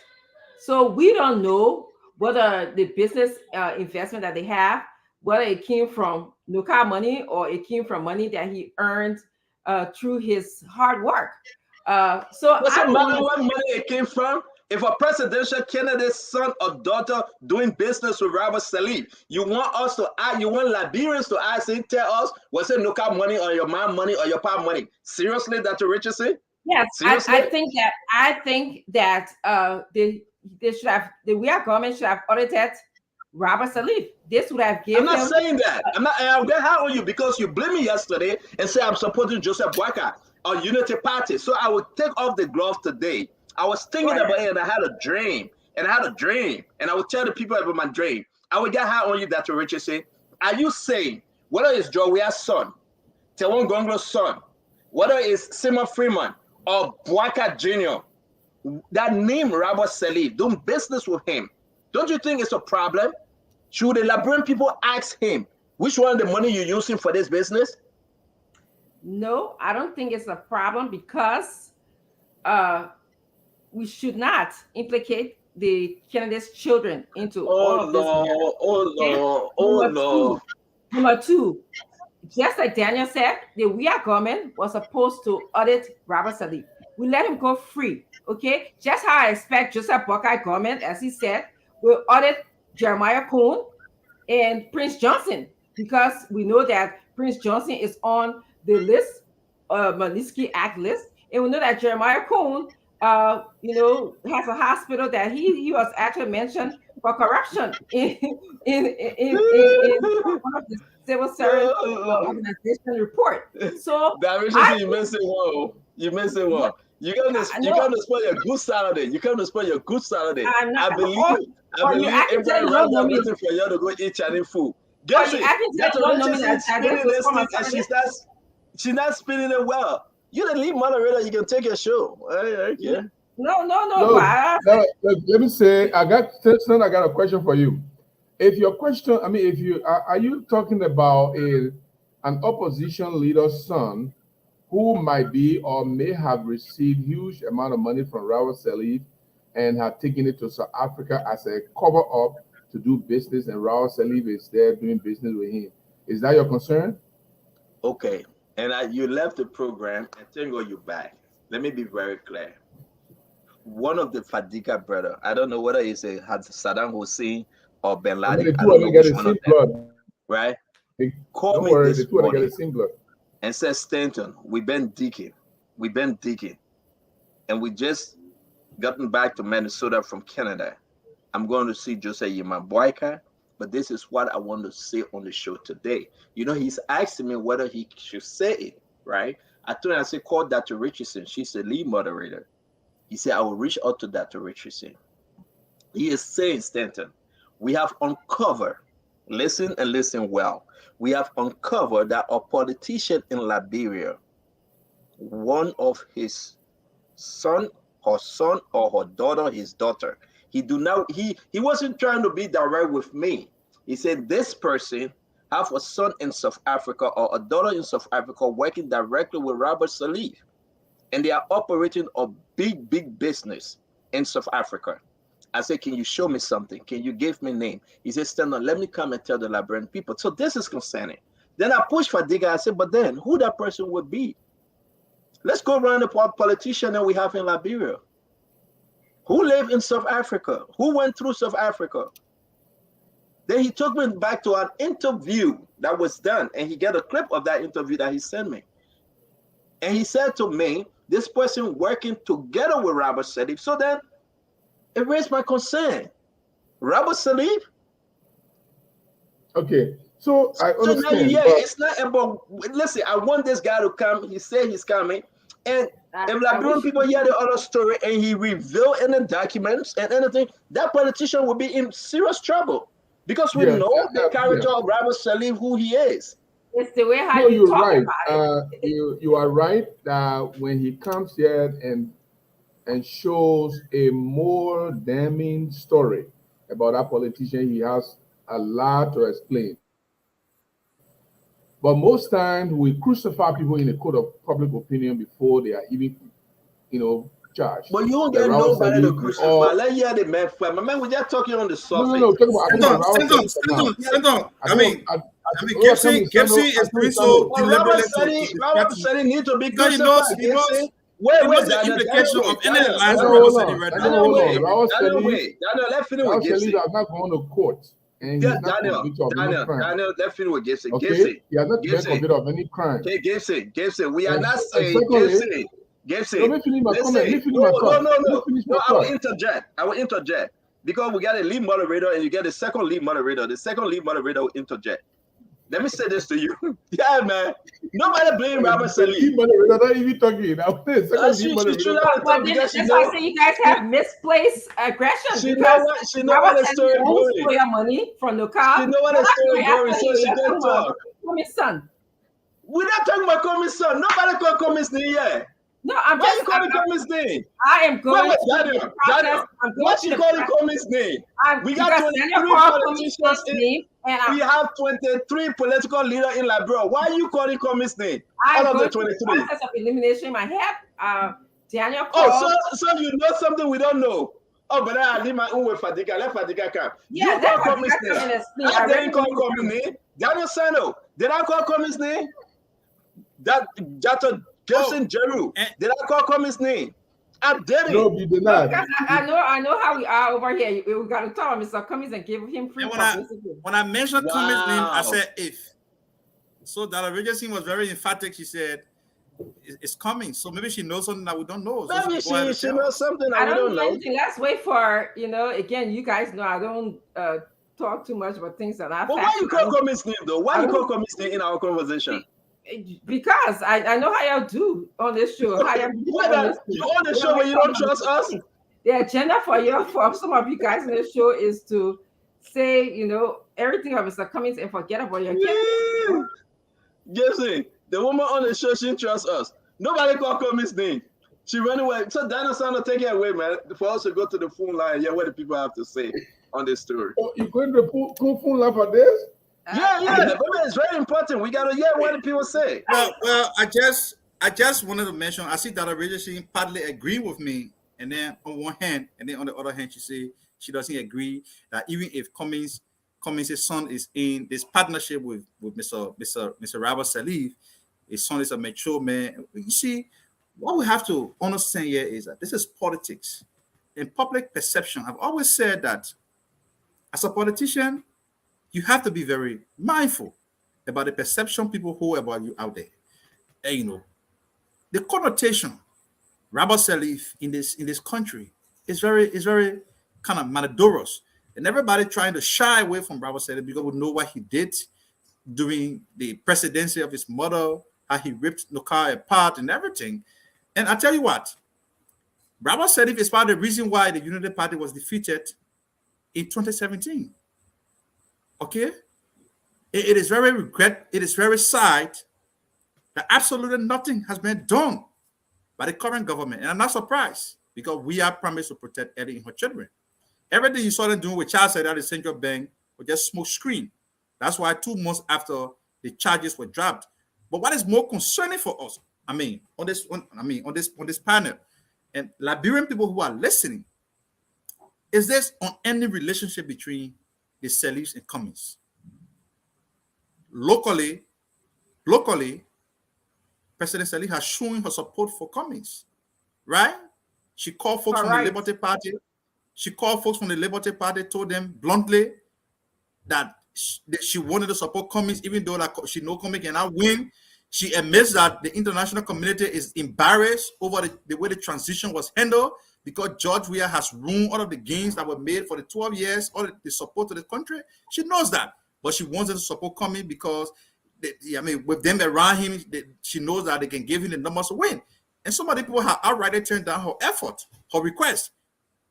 So with this happening locally, and we're now seeing a partnership being talked about on the international stage of a multi-billion-dollar investment in South Africa, it tells you that there is this thing between the Salif family and Mr. Cummings that we need to know more about.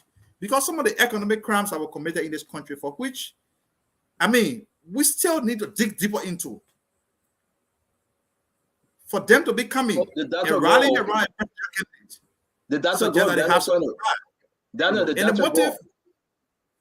the motive is obviously, it's obviously devilish. Mr. Cummings should know by now that the presidency cannot be given to him by any surreptitious means or evil maneuver of President Salif. I think you are jumping the gun. I think you had it first, but you are jumping the gun. You had it first, but you are jumping the gun.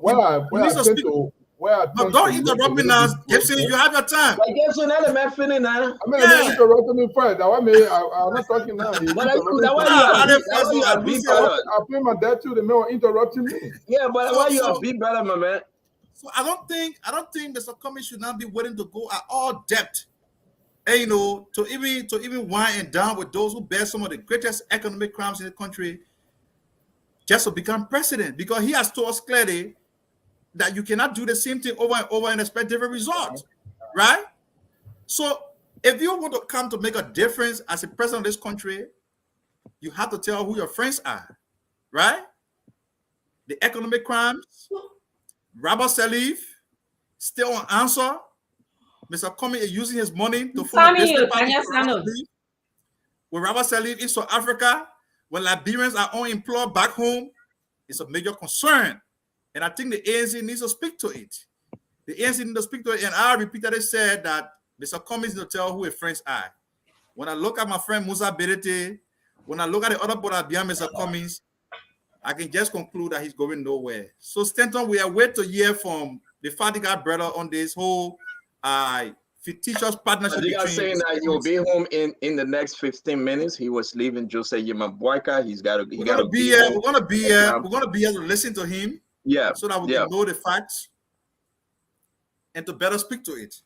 Yes. Is Fadiga even coming? You know, I want to say something to you, Daniel Sano. I'm so surprised that you have such a misplaced aggression.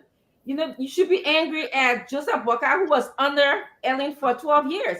You know, if you question Mr. Cummings' relationship with Ellen and his relationship with Musa Bilade, I would question Joseph Boakai's relationship with Ellen for 12 years. That's number one. Number two, Robert Salif is the one that Liberians should be angry at. Okay? He was the one who, embezzled or stole Liberian people money, even though we don't have any substantial court information on that. So that's the person who you need to call to book. Now, Mr. Cummings' son, if it is Mr. Cummings' son we are talking about. Show me your friend, I will tell you who you are. Not necessarily so. But if we want to say that, who is Buckey's friend? What does he have? Dr. Richardson, I'm backing you. Okay, he's on already. He's on. Go ahead. Because listen, when I received the information, I let to hear first hand. I back you because I'm calling the man. Come on, we gotta hear this thing. Sorry, Dr. Richardson, finish up, and we'll be bringing in Prince. I was just telling Sando that Mr. Cummings has an adult son. Mr. Cummings can advise his son all he wants. But why are you putting this thing on Mr. Cummings? Well, why you have 23 politicians running to be president? That's the person that I can speak about. I can't speak about the other people because that's the person that I know. You got rabbit bunny on your t-shirt. You okay? You muted. I just asking you a question. It's a brand. It's called Sacco Bunny. Okay, Sacco Bunny. Okay. In New York, yeah. That Gibson asked me to point it out. So, but Fadiga, listen. Let's get back to this serious issue. And Prince, I didn't finish when you cut me off. I'm sorry, Mama. I'm sorry. Go ahead, Mama. Please. I'm very sorry. So Mr. Cummings has an adult son. He can advise him all he wants. Whether to associate or not to associate, and this guy can make a choice to do if he's an investor. If he does have businesses, he can make that choice. That's his choice. But I believe that the person you need to hold accountable to the Liberian people is Robert Salif, not Mr. Cummings' son. Are you done, Dr. Richardson? Yes, I am. Thank you very much. Let's welcome to the show Al Hussein Fadiga. He said JMB. We're about to welcome Prince, but apparently his internet took him off. Fadiga, set the stage from us. I know if you are ready to display your findings, you can. But can you just give us an overview of? You hit me hard this morning. I mean, you not break the news when you hit me hard this morning because I'm very my love for Liberia is so deep. You hit me hard this morning and say that your investigation taking you to South Africa to reveal to the Liberian people some financial business dealing between Robert Salif and our political leader's son or daughter. Without calling the names, if you're ready to show us that, you call name, you can't come all the way. Yeah, you call name. One year name, 1 year the full story. See, you get, you guys can't wait for the story, but you know that's not how we roll. when Steno just jump ahead of the story, but when we break news, But is it true that you told me if I it jump is ahead? it is true we No, are let's over. set the record straight now. You said I It jump is true. ahead. It is Thank you. true. We are Thank over you. in Africa. Thank you. We got some. We've been investigating, and it's not only that candidate, son. It's another thing that is even I think bigger than that. We have credible information. Those we have document.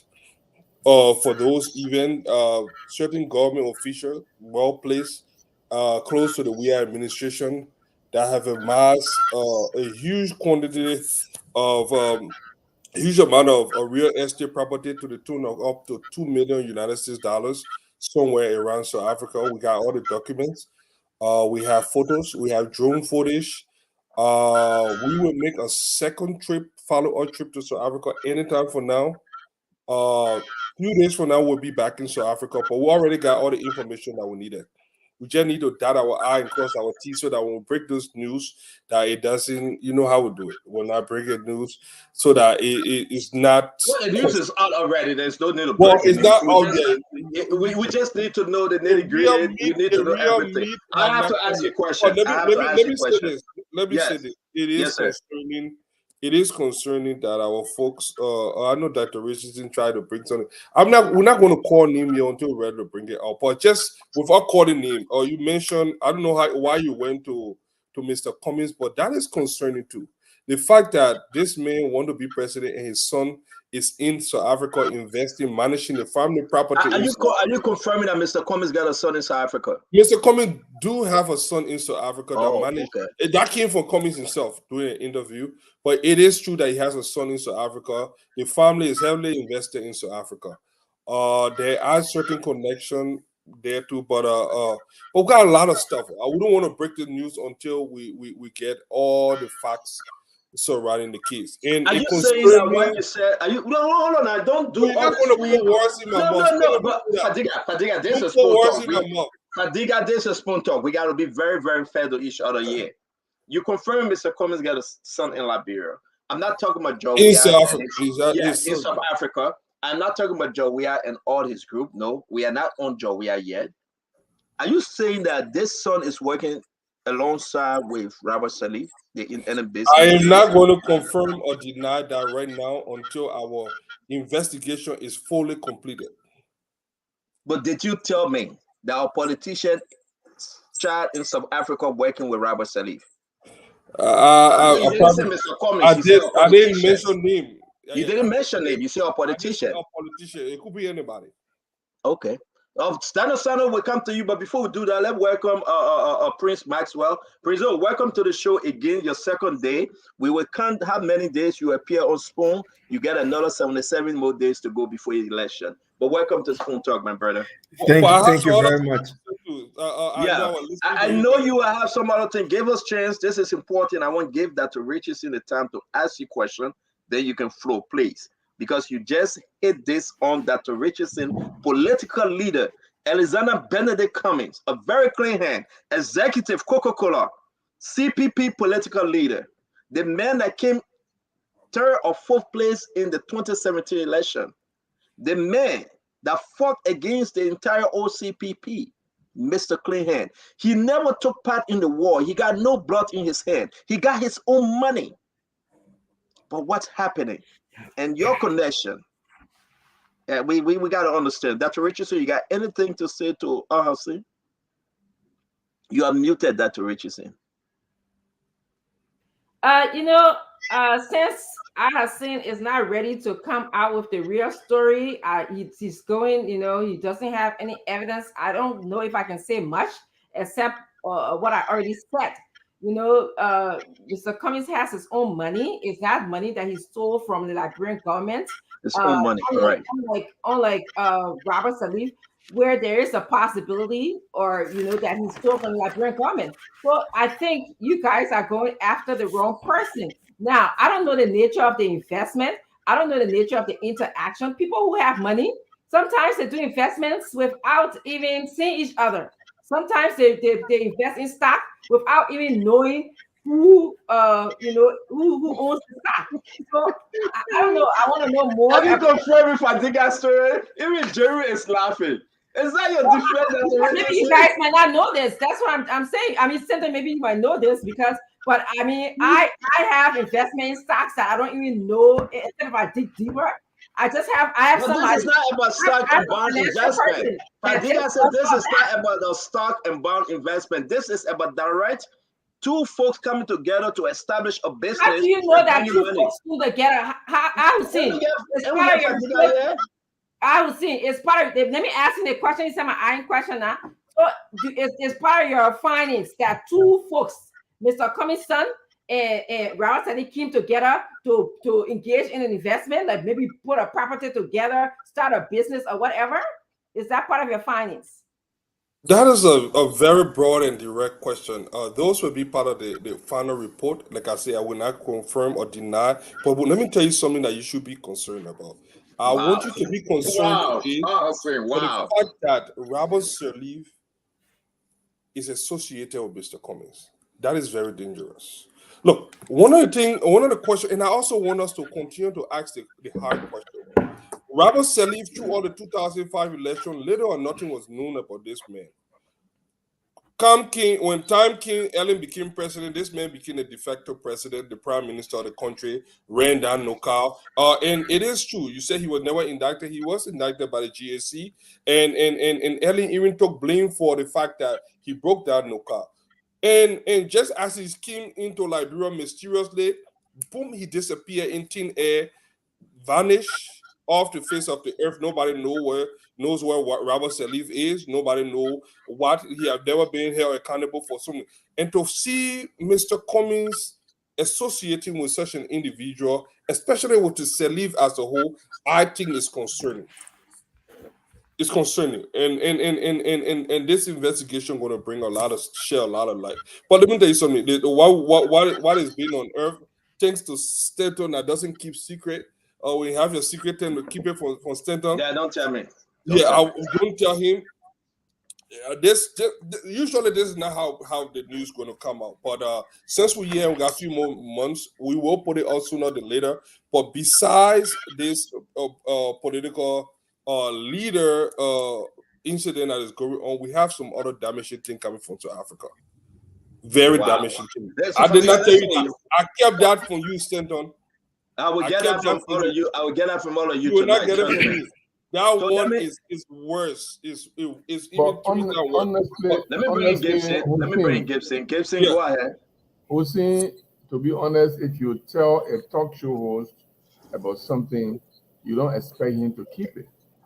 So I didn't give him the whole story. Yeah. Lesson learned.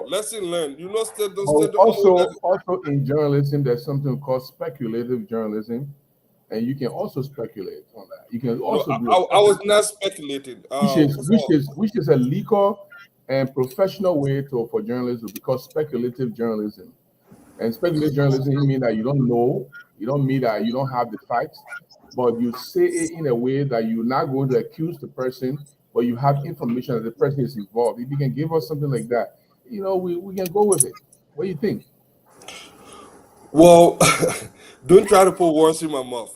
I will say that. But I can say this. A few weeks from now, the information from out of South Africa, the report will be out. We're still compiling the videos and footage and investigation and documentation that will go from the South African government. South Africa is a developed country. You got documentation from the South African government?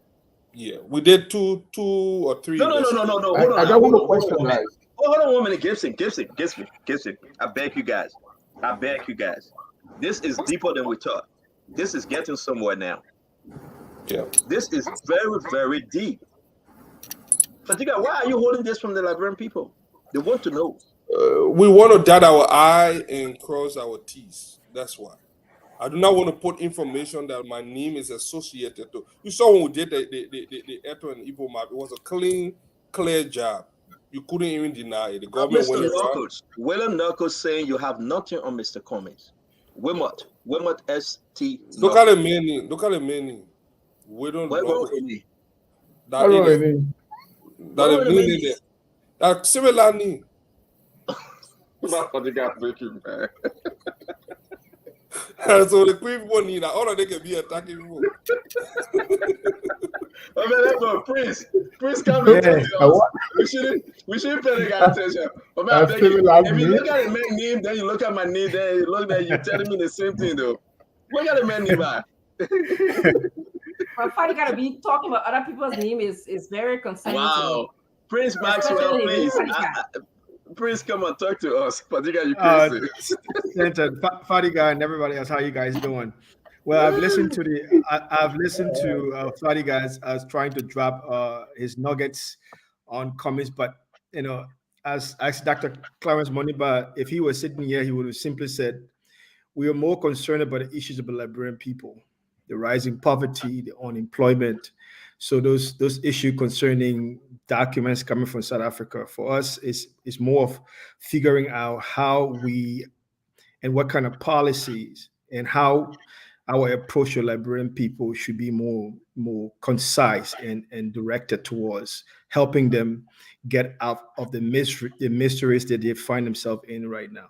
So yes, I mean you can go on and speculate about these things, but the Liberian poverty, So Clarence Massacre is Liberian not people- concerned about a politician whose son is collaborating with a man who is accused of stealing. Clarence Massacre is not concerned about that. Well, there's a good reason why Clarence is not Particularly, concerned about Particularly, that. hold on You one know minute. that already. Hold on a minute. I want to give Gibson the chance to finish his question. It's a beautiful question. Exactly. And let's give Maxwell the chance to answer. Gibson, can you finish up? Master, go ahead. Well, Dr. Clarence Moniba has been very clear from day one. His position on corruption or anything that's involved in money laundering or anything for that, any nefarious affair that hampers the Liberian people and takes away from them the resources that they need to carry on a life. But right now, this is just speculation. The case right now should be in investigation. If the government is investigating this case, if the South African government is investigating this case, then we can pay attention. For right now, we don't know. As in fact, Fadiga himself, who's saying he doesn't know, he needs to cross his I's and T's. So instead of us wasting our precious time and resources in the crossing and I's and the T's, we need to be focused on what matters to Liberian people. And what matters to Liberian people, as Dr. Clarence Moniba would say, is the poverty they find themselves in, it's the underdevelopment that they go through every day, it's the lack of education that their children going through, is the lack of safe drinking water in the country, is the lack of respect within the justice system. These are the things that Dr. Clarence Moniba is absolutely concerned about. It's the issue of women's rights. It's the issue of women's rights. It's the issue of our life expectancy, the issue of women going to hospitals and having problems in complication and delivery. These things these are what Dr. Moniba is absolutely concerned about. Do you think Dr. Moniba is concerned about the name Raul Salif and his role at the local? Let's get this clear. First and foremost, Mr. Raul Salif is a citizen of Liberia.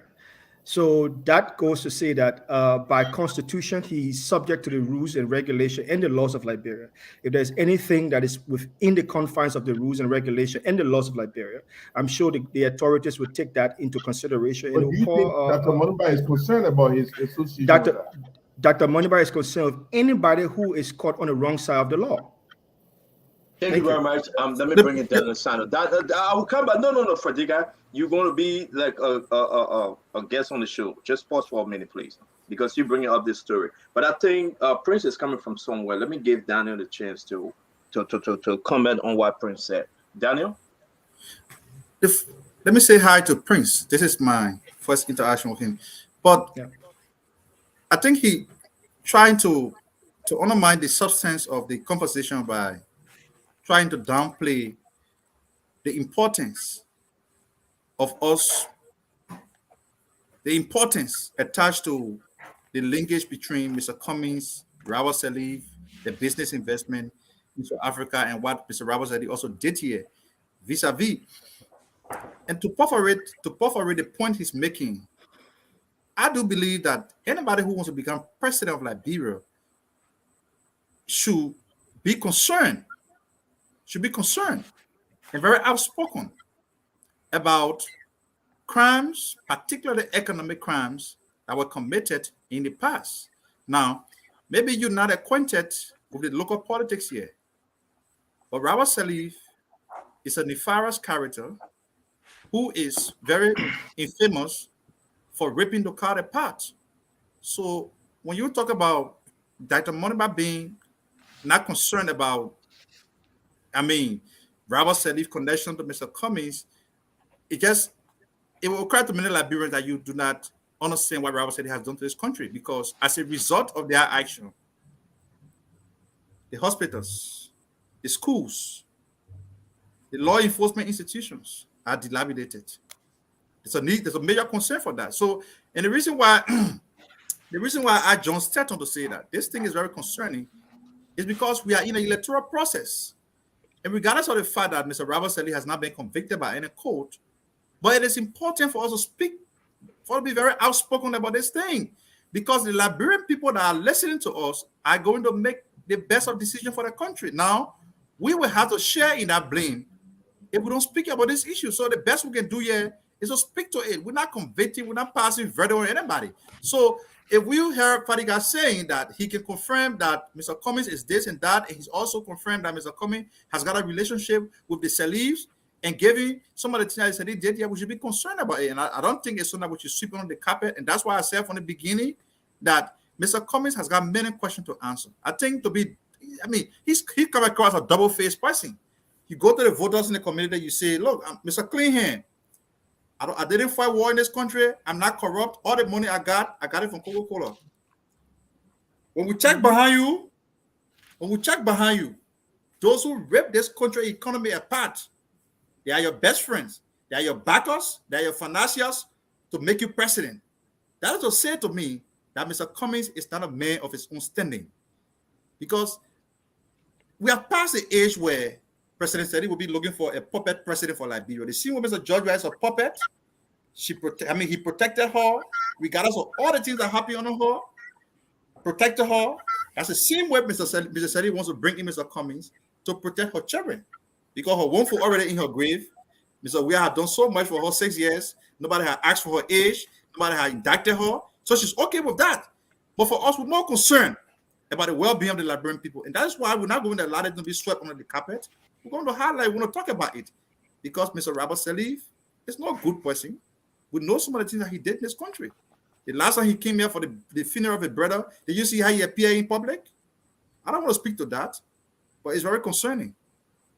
Thank you. I'm going to bring in Prince, and then from there we'll go to Dr. Richardson, and then we'll bring out Hussein. Prince? Yeah, my brother Daniel, it's good to hear you put forward your points. I don't think you heard me. You heard my position clearly, and the position of Dr. Clarence Moniba. First and foremost, Dr. Clarence Moniba within the campaign right now was the first candidate who came up clearly and stated that I'm open to any audit. He stated that clearly, despite the fact that he worked for Ellen Johnson's Salif government. He also went as far as saying when he becomes president, he's open to investigating any case that is related to corruption within the country. Dr. Clarence Moniba is absolutely concerned about economic crimes. He's also deeply concerned about war crimes. So it's a disservice of you to sit here and say that Clarence Moniba ought to insinuate that Dr. Clarence Moniba is not concerned. He's deeply concerned. He's deeply concerned about the effect it has on the youth. He's deeply concerned about the effect it has on the youth future. He's deeply concerned about the ravaging economic downturn these conditions have caused for the youth of Liberia and the conditions of the country and its international standing. So I'm very, very sure that you are very aware that Dr. Clarence Moniba is absolutely concerned, and the VP, his VP is also deeply concerned. You also know her record when it comes to these issues. So to speak to that, it's a disservice. It's a disservice. And I will end this by saying, we know fully well what legality is. We know what legal norms are. This issue that you're talking about right now is not in court.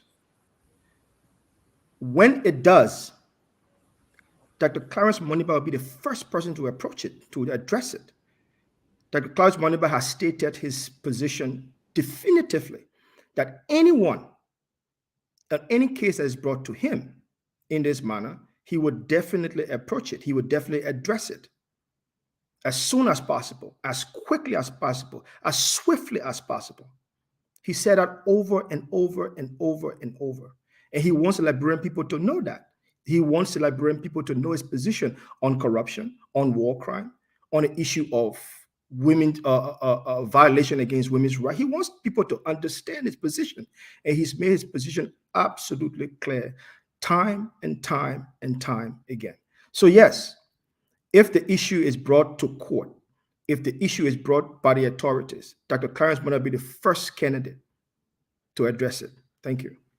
Thank you very much. Dr. Richardson, you want to add before going back to Hossein? Yes, maybe Al can answer this for me too.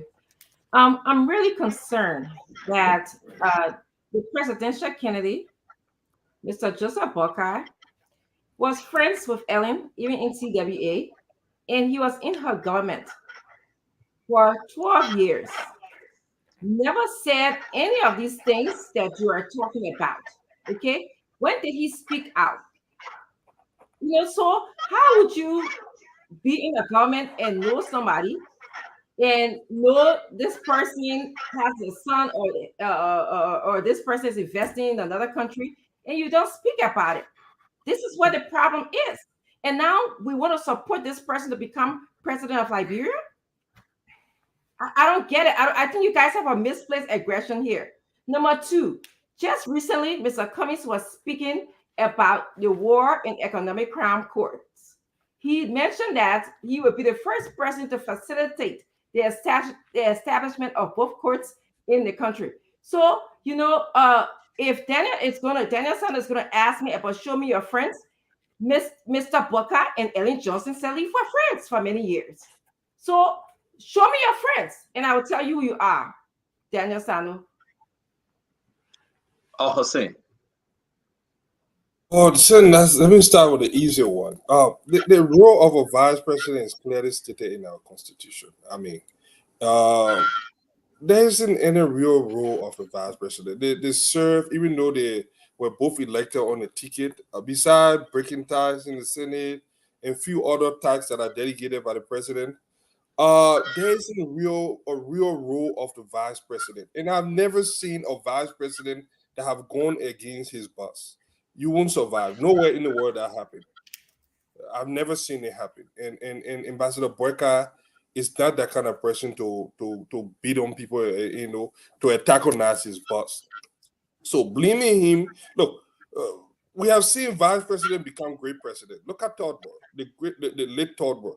Everybody claim that he's one of the greatest presidents, having served as vice president, because it is a unique position that puts you in a place that you can see all the wrong, and you are right in the right place to fix those wrongs. So I don't see anything wrong with him being associated with Madame Sirleaf. The same with Dr. Monima. He's a young man, one of the youngest ministers in the history of Liberia, served under Sirleaf. But what I do know about Dr. Monima and the Rabble Sirleaf, they are all part of this cabal that was created by Ellen. Ellen, we all know, Ellen used the Unity Party as a stepping stool to ascend to the presidency. When she became president, she created this cabal that brought in, ushered in George Weah to protect her and her children. And we're seeing that Mr. Cummings and all those people have joined this thing to perpetuate this cycle, that nothing gets done, that will continue to be confused until they all leave this earth and nothing gets done. But when I wake up every morning, one of the reasons why we are doing an investigation, and Prince, welcome. I haven't seen you before, but welcome to the program. One of the reasons we are doing it is because when I look at this race, I see opposition, everyone attacking this one man, Ambassador Boyka. I have to say he's the president. We wake up in the morning, oh, Boyka, and the 800-pound gorilla in this room is George Weah. Yes, some man that is looting the country, bro, Cooch. Our children have become zombies. When I look, I'm not seeing anybody attacking those things. But we see people that want to be president, that claim that they want to be president and they want the best for Liberia. They have clean hands, but at the same time, they are still whining and dining with the same old order. I cringe when I see that Cummings is associated with Salif. When I see Cummings is associated with Robert Salif. So that is the problem. If that is not the problem for you, I know the millions and hundreds of thousands of Liberians out there that are suffering right now as a result of alien deliberately turning over this country to an inexperienced group of young, irresponsible individuals, as you can see, they are destroying the country. So this is why we are doing this investigation. And like I said, stand up, jump ahead of the story. But I know what I do. We do it best. I'm not going to run ahead of the story and just put it all in for a got you moment. No, we are going to take our time. We have done our investigation. There's a lot of stuff that we uncover in South Africa. It's not only that Kennedy, I would not even call his name, even though Stanton and Dr. Richardson, I think the cap kind of fit them. So they kind of put names to it, but we are not putting names to it yet. We will finish our investigation. We'll make the report available to the Liberian people, and they will make that decision. So we're not going to run ahead of it. I know Stanton have a way of trying to put words in people's mouth, but there are more coming out of South Africa than even this candidate. There is, I'll break this one now. There is a government official right now that owns a huge real estate to the tune of $2 million. We have documents, we have pictures, we have all the information. And in the election year, that is important. And I think it should be important for Dr. Monima as well, that people are pillaging our resources. These guys are looting. This is the worst peacetime looting of the country that I've ever seen in my life. Broad day looting, where the guys are amassing wealth like we have never seen before. We do not even know to what magnitude they have destroyed this country until they leave from power, and then we'll see. In less than 6 years, the guys are already taking our debt burden to almost over $2 billion. That concerns me. That gave me sleepless night. And it should concern all of us.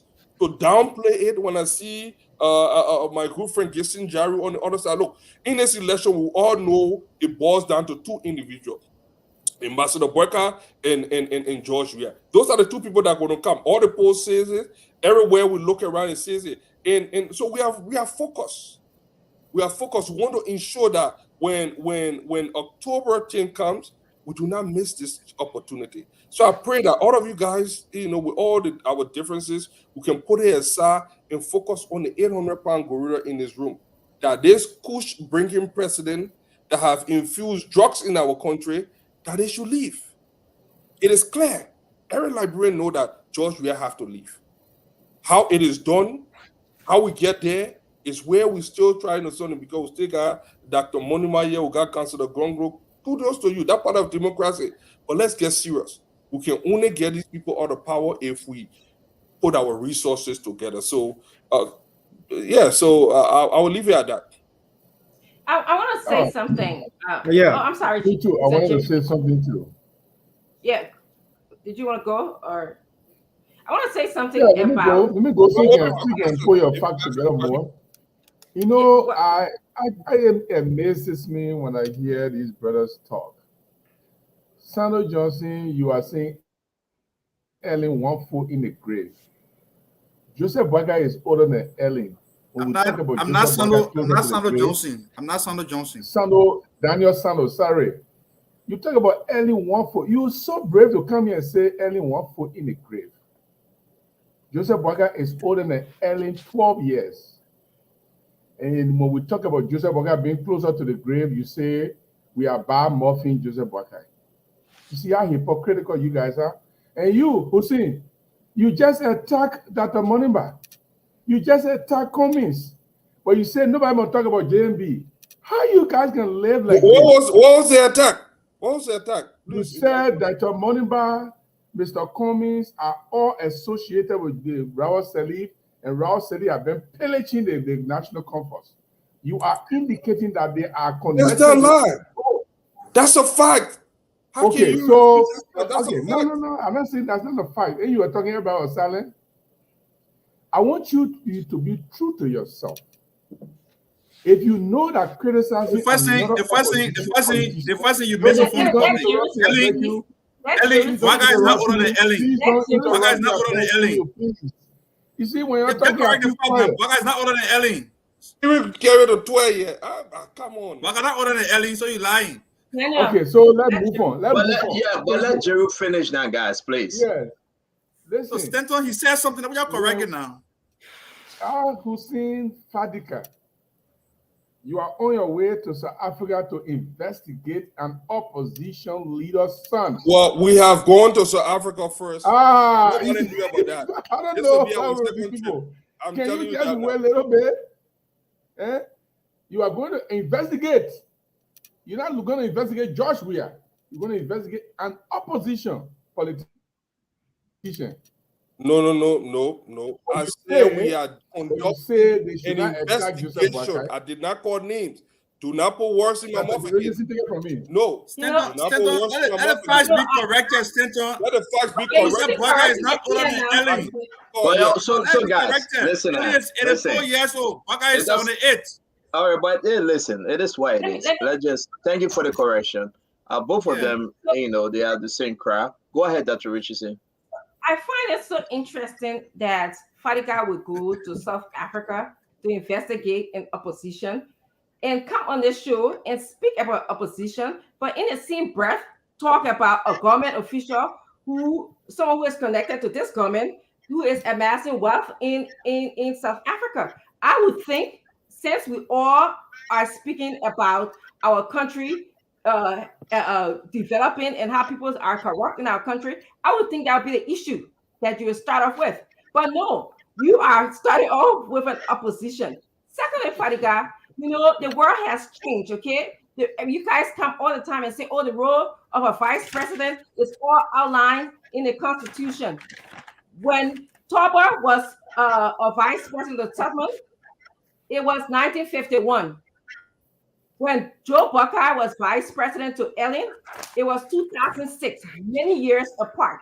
So the world has become more interconnected. The role of a vice president has become more active-oriented. And I give you an example. Look at Dick Cheney and George Bush 1. The Constitution in which our country was replicated after. Dick Cheney was more experienced. He was more experienced. What has to do with the presidency in China? Thank you. No. So, the bottom line is you compare I'm not comparing apple and orange. So you guys come here and make this excuse all the time about give the lead moderator a chance to speak now. But you were correct. Give the lead moderator a chance to speak, please. So you guys come here all the time and not realizing that the world of Tobert and the world of Joseph Boakai as vice president were two different things. Vice presidents are expected, like Joseph Boakai himself said. He said, I was the first and the last person to leave the room during meetings. The question is, what did he tell Ellen? What did he say when asked Ellen? And did she take it? Is she forced to? The question is, well, he's not speaking about it now. I'm asking now. Fadiga, we coming to you. I'm asking now. He is no longer the vice president of Ellen. He is running to be president of Liberia. What good advice did he give that was in the interest of Liberian people, even under the umbrella of the 66 bogus agreement? What did he say about that? He was there. He was presiding over the Senate at the time. There were people. There were permits of people community that were just being corruptly given to those big companies to damage the area in which they were farming or mining. So, these are the things I want to know. What did he say? What were his thoughts about those things? But no, instead of us focusing on that, We want to come and focus here on Mr. Cummings, who is in opposition and simply running to be president of Liberia. Are you finished, Dr. Richardson? Yes, I am. Thank you. You're welcome. Yes, Fadika. The thing is, Dr. I thought you were Richardson, taking before people going to Fadiga. Both of you from UP. You can decide what you want to do. Let me just ask this question before I lost my train of thought. You know, getting old, now they bring getting old. Before you lost the train, so it's my true that train of thought, the train gone already. That train was just in getting there. The train took a lot of passengers who still moving. That's already put it off guard. No. The thing here is, it is easier said than done. We're talking about Africa. Let's put this thing into perspective. Joseph Boakai became vice president right after the Civil War. We're talking about our democracy was still fragile. We know why Madam Sedif chose Mr. Boakai. We know why she brought people like Dr. Monima on board. Ellen tried to run a rainbow government, and in that time where we had UNMIL and peacekeeper all in that country, do you expect that a vice president will attack on us? Even let's assume it was not even in a wartime. It doesn't happen. That is completely unheard of in Africa, anywhere in the world. That you will continue to, even in America, even at a corporate level. If you want, the easier way to lose your job in America is to go against your boss. Being the last person in the room, you can give your honest advice. The president, Madam Sedif, whom we have all gotten to know, could either take it or leave it. And from what we have seen, she never took those advice. That is why she feels very uncomfortable. From what we have seen, from what we know now, she never took any of those advice. Why were you? I don't know. I never heard him say what advice. We beg him not to interrupt you. Please don't interrupt. You know how we know? You know how we know? When those guys robbed Liberia, if Boakai were part of that armed robbery of Liberia, right, he would have been president today. The only reason he's not president today is because when they look around, this was the only man that hand was not in that cookie jar, and they felt very uncomfortable to turn the country over. I mean, anybody can see that. They felt very uncomfortable. So what she did was to turn it over to the least competent in the country, so that. But let me ask you a question, Fadiga. I not remember what she did. Fadiga, you're hurting my head. Fadiga, and next time, please don't tell me any of your. No, that is yeah. Right. So, but let me ask you a question, though. Go ahead. Is it a bad thing, even if any of the political leaders, family member, join in a business deal with Mr. Robert Salif? It is a bad thing. It is a bad thing? He has a very dangerous reputation in Liberia.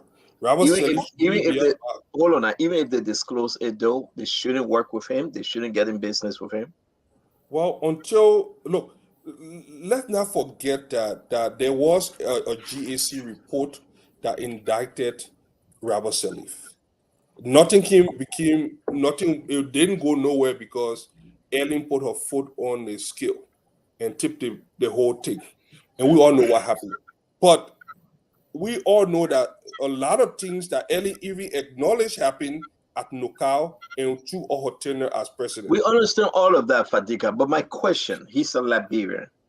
My question, let me finish now. He's a businessman. You're a young man. I am a young man. If we have the cross path with Robert Salif and he offer a business deal, that would be very important and probably help Liberians. Will you not do business? Or you will say, no, I'm backing off because your name is Robert Salif? Yeah, for so many reasons, I wouldn't want to be in the same room with Robert Salif. I'm not saying the same room. I'm talking about business. I don't know what you're talking about. I'm talking about business now because we are talking about business here.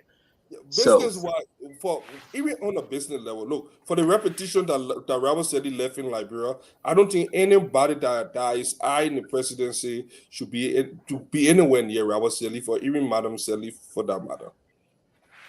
Yeah. Gibson, you agree with? I'll come to you, Daniel. Gibson, you agree with Fadiga on this? Because I'm having trouble agreeing with Fadiga.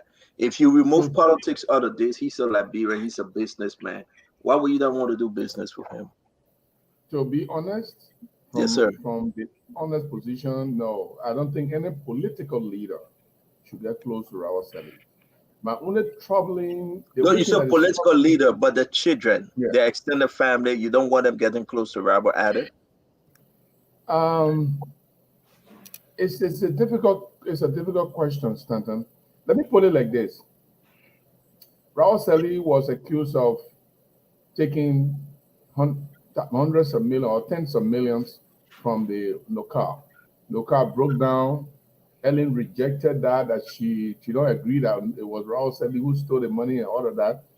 But the public view is that Raul Seli broke down or bankrupted Nokar. So he stole millions of dollars. That's the public judgment. So if Councillor Gonglo's son is making business with Rawa Salif, the first indication from the public will be that Rawa Salif, some of the money that Rawa Salif stole have been given to Councillor Gonglo's son. That will be the public perception. But once there is no facts, that's what I'm waiting for Fadiga's investigation. If the facts lead us to realizing that money that the business this politician's son is making is money that Rawa Seli funded into his business, and not that this person was making their own business and Rawa Seli joined as a partner, then we have reason to believe that it's troubling. But until then, we can't say because Rawa Seli is not in jail, you know what, he has not been convicted in the code of competent jurisdiction. If Raul Seli comes judgment, I'm not running for. I understand all the long conversation. I got to move down the aisle to Raul Daniel Seli comes to Prince. me right now. I'm asking you, Fadiga, not Fadiga Gibson, Tawan Gonglo's son in America getting involved with Raul Seli to do business. You going to say no? Don't do it? It's going to be problem. Problem for who? Tawan Gonglo? Yeah. From a realistic position. Okay. All right, fine. Daniel, what say you, Daniel? We know Daniel answer already. In the first place. And yeah, Daniel, you are right. That Ellen is older than Joseph Boakai. But you can't say one more going to grave and others do not go in the grave. Every decent Liberian, even regardless of those who are vying for political office, they have to be very mindful of their associate because of the perception of our society. And when I speak in this manner and form, I know what it means like to be a politician in Liberia. So if you're out there and thinking that Liberia is a different country where people, would think that way, you'll be wasting your time. And that's why I said to you that every politician should go nowhere near a man like Robert Salif, because his name is like a smelling corpse. The moment you open it on Broad Street, everybody's going to shy away from you. So, like Gibson said, it's going to be troubling, because in most instances, you find out that the children of these politicians are very close to them. Cummings is basically chasing the presidency of Liberia. His son controls his businesses around the world. So his son is a direct representation of Mr. Cummings. So whatever financial transaction that is going on between them in South Africa will have a reflection on Mr. Cummings in the body politics of Liberia. So we say so with no matters to Mr. Robert Sedi, and yet people saying, oh, he's a Liberian citizen. He's a Liberian citizen, but you should also understand that Liberians are the direct victims of Mr. Robert Sedi's criminality. Okay? Maybe some of you don't know what it means to live in this country. I was just in Grand Bassa yesterday, in district number 1. We had to personally buy 15 gallons of fuel for the ambulance to go pick up a lady who had given birth somewhere in the bush, but was going paralyzed. Okay? So that's how bad the system is. Because of the centralized government people set in Monrovia. Daniel, I know all of the money. Daniel, I know you're is not a good person. Daniel. Yeah. And that's where I come in to just be to be in the middle here. Well, you can be a middleman, no problem. Robert Salif, he's a Liberian. He worked under his mother administration, and I believe I'm not here to defend him. I don't know him. He served with dignity? But hold on now, Daniel. Hold on. Don't you think we have a lot of Robert Salif in Liberia today? With the character, the way It's in not which you guilt try by to portray association. him. Don't you It's not think? a Hold hasty on now. generalization. But It's hold on not a now. hasty generalization. It's not guilt by association, Stanton. But No, We have Daniel, removed. you understand. You Daniel, understand my question. Ambassador You understand Barker where I'm was just going. in bed with Don't you Benani think? Ure. Don't you How think can you we still have? talk like Don't you this? think we have a lot of Robert Salif? If you portray Robert How? Salif to be that kind of He's in there person, with corn. don't you think we have a lot of Robert Salif in Liberia today? Then politicians should avoid them all. But the first thing when you say, don't you think we have a lot of Robert Sedi in Liberia today? I mean, I cannot deduce what you're talking about. Okay, so Right? we'll come back to you. Think on it when you can So deduce. Let me tell you something about Robert Salif. Let me No, tell you. no, we gotta go to Prince. No, Let's we be gotta go honest to here. Prince. Before you go to Prince, Hold on, Prince. I will tell you something about Robert Salif. No, hold on Because one you minute. interrupted me and you don't want to let my Guys, talk. hold on 10 one minute. seconds. 10 Prince, seconds. let me come to you. Daniel, Prince, let me Yes. say this to you. Hold on there's one minute. hypocrisy. Gibson, hold on, my brother. Prince, let me Yeah. come to you. I'm Gibson, you always providing understanding false folks. video. I'm understanding folks speaking from both sides of the mouth, right? No disrespect. Yeah. Robert Sadiq can be the worst son of Madame Salih.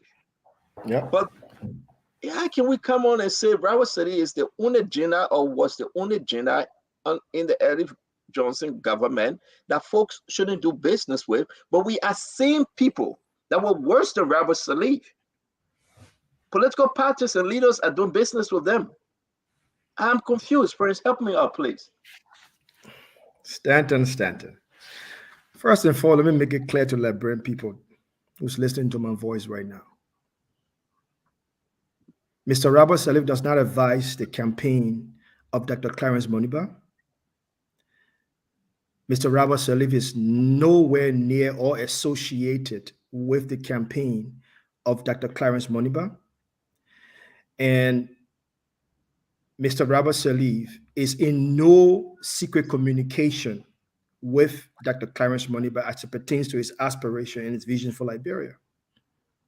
As I stated earlier on, Mr. Salif is a citizen of Liberia and he's subject to the rules, the laws, and regulation of the country. I spoke in the present, so let me speak in the future since Ali and everyone else were being futuristic. I think it's absolutely clear that Dr. Clarence Moniba will never work with anybody that have broken the rules and regulation and the laws of Liberia. It's that simple and clear. Thank you. All right, let's play this clip. Go ahead. You got 10 seconds, Gibson. I know you want to say something. Gibson, unmute. Unmute, Gibson. I will use my 10 question wisely. You know, you talk about speaking from two sides of the mouth. These brothers are the masters of it. Sandra Johnson came here and says Ellen Johnson selling 1 foot. Why you keep calling me Sandra Johnson? So Daniel Sando came on here. And said Ellen Johnson 1 foot is in the grave. But in the same breath, he said nobody should criticize Joseph Boakai. Or if you say Joseph Boakai is going to his grave, then you are a devil.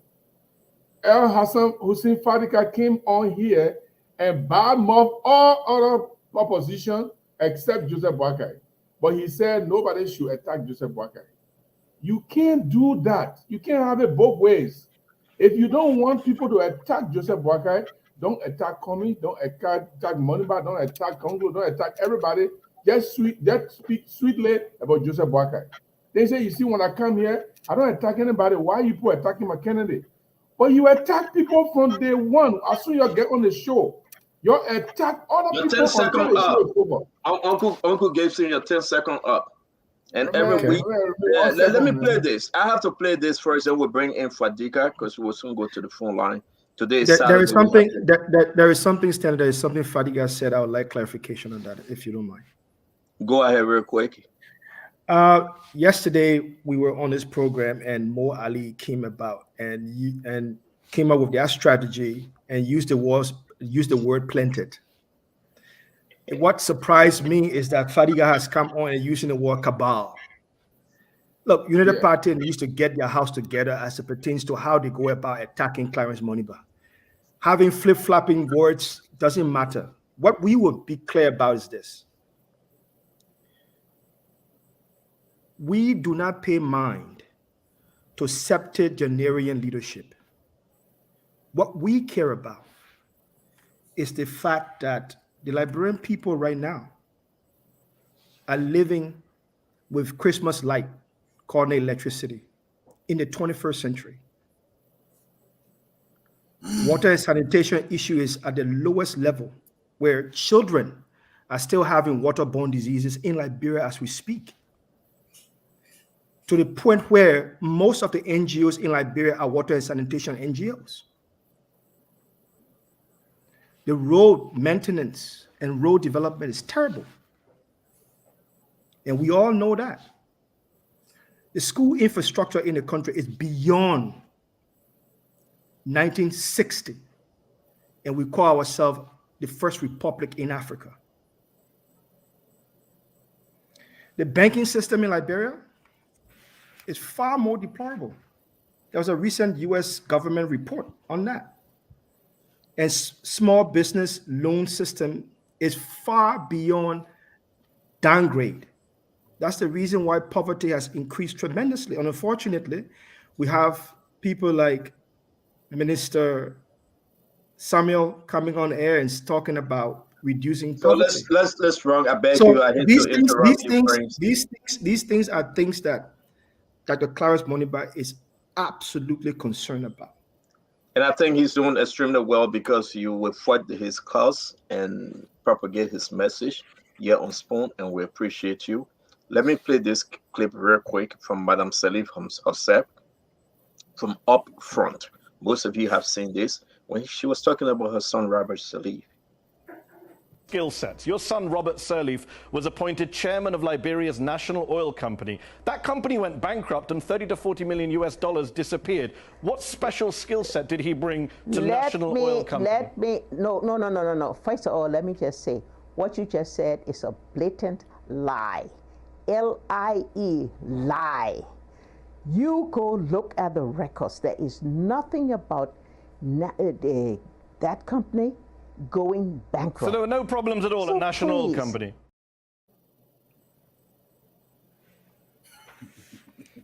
So that's the interview a long time ago. You guys followed this. It's on YouTube from up front.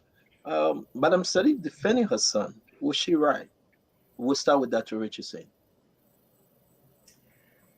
Based on what we know now, the oil company did go under, and I think based on some audits, Robert Salif bears some responsibility for the oil company going under. So that I can say.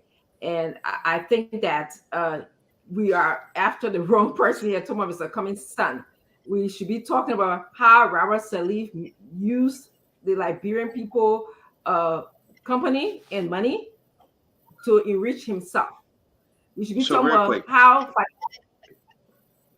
guys should be talking about. You answer the question. Let me bring the other guys and then you will continue, please. Fadika, you heard from Madam Salif herself. She said that's a blatant lie. And because it's a shorter clip, let me play again to get into the mind of the Liberian people. Maybe most of them have forgotten this clip. We'll cut it through and we'll hear from Madam Salif herself. Skill sets. Your son, Robert Sirleaf, was appointed chairman of Liberia's national oil company. That company went bankrupt and 30 to 40 million US dollars disappeared. What special skill set did he bring to national oil company? No. First of all, let me just say, what you just said is a blatant lie. L-I-E, lie. You go look at the records. There is nothing about that company going bankrupt. So there were no problems at all at National Oil Company? So let me bring you Gibson. What I mean. You say me, you say you. Wait, Fatiga, I know you live. Fatiga, please, let me bring Gibson. Gibson, go ahead. That's from Madam Salif herself. She said that's a blatant lie. There was no 34 million. First of all, it's simple. Madam Salif did not get the question. The question was, what skill set did your son bring to the business? He used the bankrupt and the other information as a background information and asking, what skill set did your son bring? She decided not to address the skill set, and she outburst into defending her son. And the worst thing she said was, the company did not go bankrupt. Are you kidding me? We all hear that you say the company didn't go bankrupt. The company went bankrupt. I think Ellen, in fact, her body language tells you that she was so angry and uneasy. The problem we have with Raul Salif and Ellen and Nogar is because there was no accountability. He was a chairman of the board, but he was running the business as if he was a CEO. So the problem, and that's a real catchaway for anybody to escape. Was he the president? CEO, was he the president? He was a chairman, president. He was the chairman of the board. Raul said he was the chairman of the board. But they got other chief executive. But he was running it as if he was a chief executive, as chairman of the board. So what Ellie did was, if you are in a board, they can't blame you for the day-to-day running of the organization. So they put him on the board, but he was so real quick, you just said that we got to move. I beg you to cut you guys up. It's 6:30, 10:30 in Liberia. That will be 5:30 in Minnesota. We'll probably be going to Minnesota in the next few seconds. So let's just make sure that we straight up. Hassan Fadika, this is concerning. Old clip though, but let's just bring it back to life today.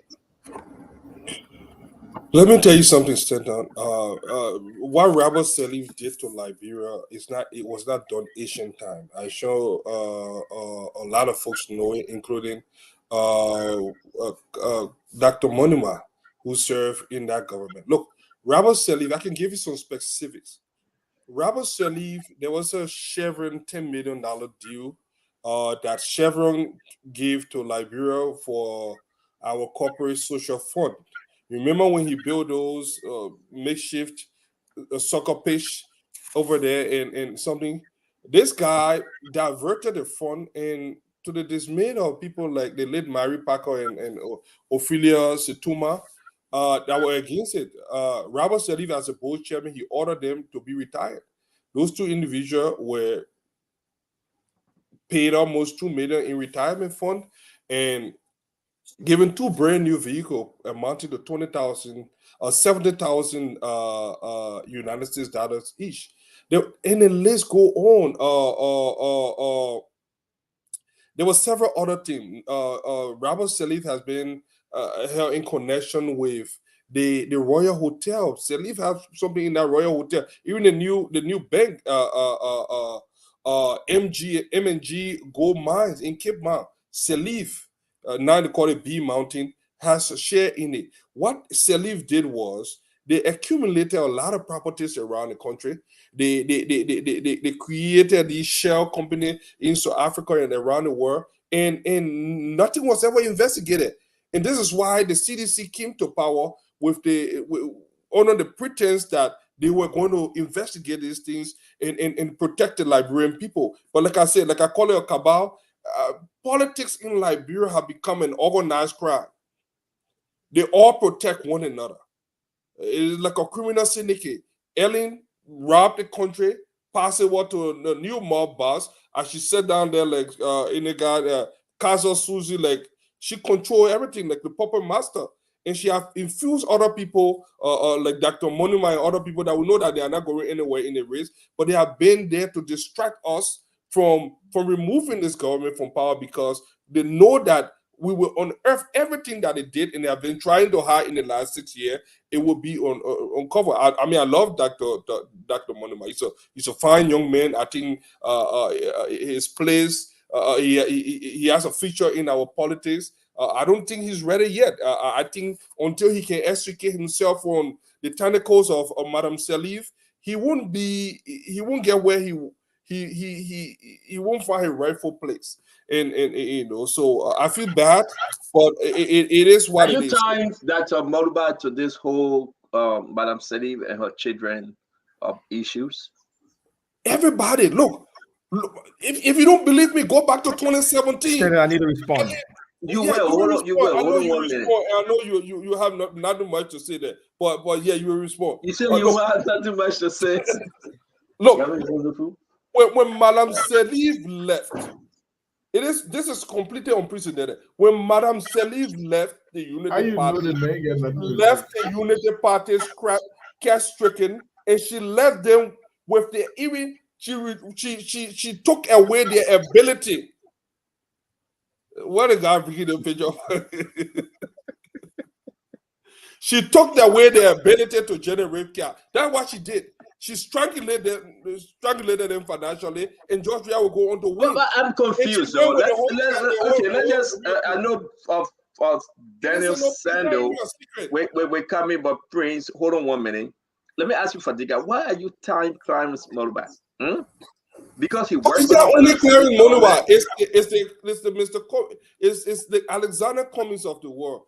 Everybody that is associated with Ellen. Look, Ellen, like her or hate her, she's the political Bruce Lee of our time. I used to call her an economic dictator. Ellen knew how to strangulate her opponent economically, and she knew how to call the shot. Even though she have taken a backseat, but she's still pulling the strings. It is no secret. Darius Dillon said it on national TV right after he came and said she tweeted. It is no secret. Ellie is trying to put her foot on the scale again to tip the balance of power. Let me bring in the other guys, folks. Of this thing, and we know it. I'm surprised that you're going to tie Clarence just because he worked under Madame Salif to the issue that he's supporting her decision to keep Robert Salif. Daniel Sando, you come in, then we'll keep Prince for last. Because I know when you speak, he will address you and Fadiga. So come on, Daniel. You know, I tend to agree with Fadiga. Fadiga, it's not strange. That Richardson knew that you were going to agree with Fadiga. There's a syndicate, and that syndicate is to protect the political interests of the elites, keep the Liberian people in the abyss, the bottomless pit of poverty and abandonment. Attacking opposition, right? You're attacking opposition. Okay. I thought we were protected when we were speaking on the show. You are protected. I'm just reminding the two of you. You're attacking opposition. At this point, I will not go back and forth with you. When you're talking, I will listen to you. Okay, I will listen to you. I don't just listen to him. So when we talk about the syndicate, and people try to get jittery, can any reasonable person on this platform tell me why would Ellen turn this country over to George Weah in 2017? Why would Ellen turn this country over to George Weah? Why would Ellen not support the vice president that worked along with her in 12 years? It's a reasonable question. Why would Ellen not support Joseph Boakai? But would rather rig the election in favor of an incompetent political nobody like George Weah that got the country singing backward. So let us not try to undercut the narrative about the plot being played to perpetuate that syndicate that does not prioritize the interests of the Liberian people, or rather be focused on protecting a kind of political dynasty that has been controlled by the elites. It's true. Okay, so at this point, Stanton, I do not believe that all the things that are happening here are happening because people have the democratic right to participate. We know there are people in this race whose only mission is to keep attacking Joseph Boakai. We know that for a fact. Because, for example, Gibson Jericho on the show, he has all of the time, he doesn't tell you how Councilor Gonglo is going to fight corruption, but he tells you that Joseph Boakai is old and he's in America for surgery. That Richardson was the lead moderator would say, Joseph Boakai would never so he's guilty by association. But little does she know that Mr. Cummings also worked with the Senate administration. That's how he won the highest award in the country. Okay? So it's not guilt by association. We are here talking about people who distinguish themselves. If you have any other report that indicts the office of the vice president during the period under which Joseph Boakai served as vice president of Liberia, bring it up. If you have any reason to believe that this man is corrupt, we've said to you repeatedly that this man has lived an exemplary life. The horse he currently lives in built that house 35 years ago. He doesn't have that appetite for material wealth. So we need a leader who will set good example. And the life of Ambassador Bwaka by itself it's a good example. Just at the beginning of the show, we're talking about how he been married for 51 years. Because the first example of a leader is how you keep your family in tight. So we're not going after opposition people, but Joseph Bwaka is the biggest apple in the room, and everybody want to throw dirt on him. They have been very unsuccessful. But we know that it's a plot to divert the attention of the Liberian people by bringing in the race people who know they cannot win, but because they got political right to participate, so they're in the race. And in the end, they are all going to eventually play support to George Weah in the second round of the election, because that's what they are there to do, to ensure that this syndicate is perpetuated. That's why you saw George Weah grading Madam Salif 80%. That's why you saw Akara's grade. After he attacked Ellen 2 out of the 12 years of administration, he said George Weah will protect her. And true to his word, no action has been taken by the Weah government to ensure that those who stole the Liberian people money during the Salif era account for that. So they have protected them. So the syndicate has been perpetuated. So yes, whether Fadiga call it a cabal, Mo Ali call it or people planted, it's a syndicate. And that syndicate is meant to divert the possibility of a good leadership, a good leadership winning the presidency of the country, because they know. So thank you, brother. Thank you. So it's from Mo Ali. Mo Ali says the people planted operation. Al Hassan says a cabal. Now you say it's a syndicate. Maybe when Fagon comes, he will put another adjective to it. Prince, go ahead. He's speaking from two sides of their mouth. Yeah. I mean, what can I say? What else more can I say to these guys that are just fumbling over themselves? Like I said to the last time to your spearhead communicator, they should go back into their United Party PR room to come up with a better and much more suitable approach to Dr. Clarence Moniba. And I even, for sake of recommendation, I even recommended to them that they should come with much more policy-oriented debates and argument, because these twisted realities and garbage politics don't work with Dr. Clarence Moniba. To your point, Al Hassan, yes, Dr. Clarence Moniba did work for the Ellen Johnson Sirleaf government. So too did His Excellency Joseph Bwaka. I mean, that's a fact, right? We all should be fully aware that Dr. Clarence Moniba at no point in time was ever responsible for NUCAL. But since you don't know, Fadiga, let me inform you a little bit. Maybe you can go back into your room and then add that to your pieces of information. Dr. Clarence Moniba was indeed responsible for LEC. That's where his absolute responsibility was. You can go there and carry an audit report there and see what comes out of there. In fact, what comes out of there, since he took over the leadership at LEC, is the Mount Coffee hydropower plant and the transmission and distribution line that you now have today. He was involved in that, in all of the negotiations behind that. So unless you don't know your facts, then you can come up with lame attacks, which is okay. But to another point of yours, Dr. Clarence Moniba has agreed that there is something going on in Liberia where it seems to be that people support, from this clientelistic perspective, the idea of corruption. And he has spoken about it.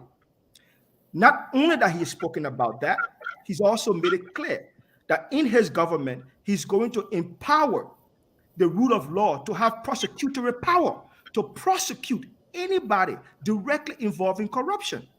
He stated that clear to every media house in the country, online and everywhere. It's part of his policy. So to sit here and say that is as if there's a fork mentality going on within the Unity Party that people don't understand what Clarence has said over and over. And they try to bring this whole facade of Clarence is this and Clarence is that, when the issue we're talking about here is an issue that concerns Liberian people. And what concerns Liberian people is the issue of policy.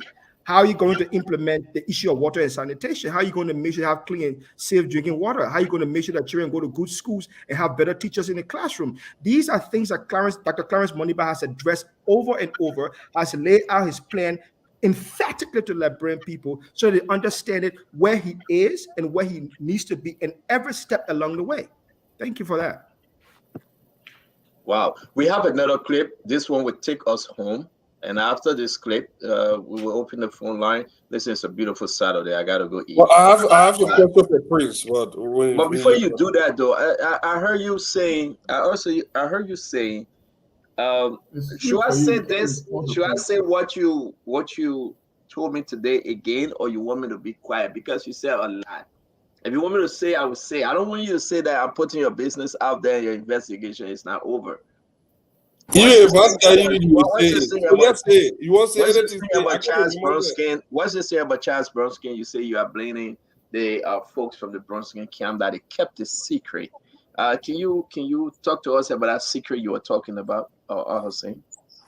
Oh, well, everybody know this already. It just came out in a conversation, and the late Councillor Bronski, may peace be on his ashes. This was someone that we admired growing up, from beginner, especially when he went against Chancellor. There were not so many men that could go against Chancellor. At one point, I thought that this man would have been the next president for Liberia, but I was surprised. The reason why this even came up in the conversation, and I want us to be sincere. When we wake up every morning, oh man, Boyka is not in good health. Oh man, Boyka is this. Oh man, Boyka. But I just, what really gets to me is the hypocrisy in our politics. The late Councillor Bronsky was not well. We probably didn't know that. Uh, he was sick.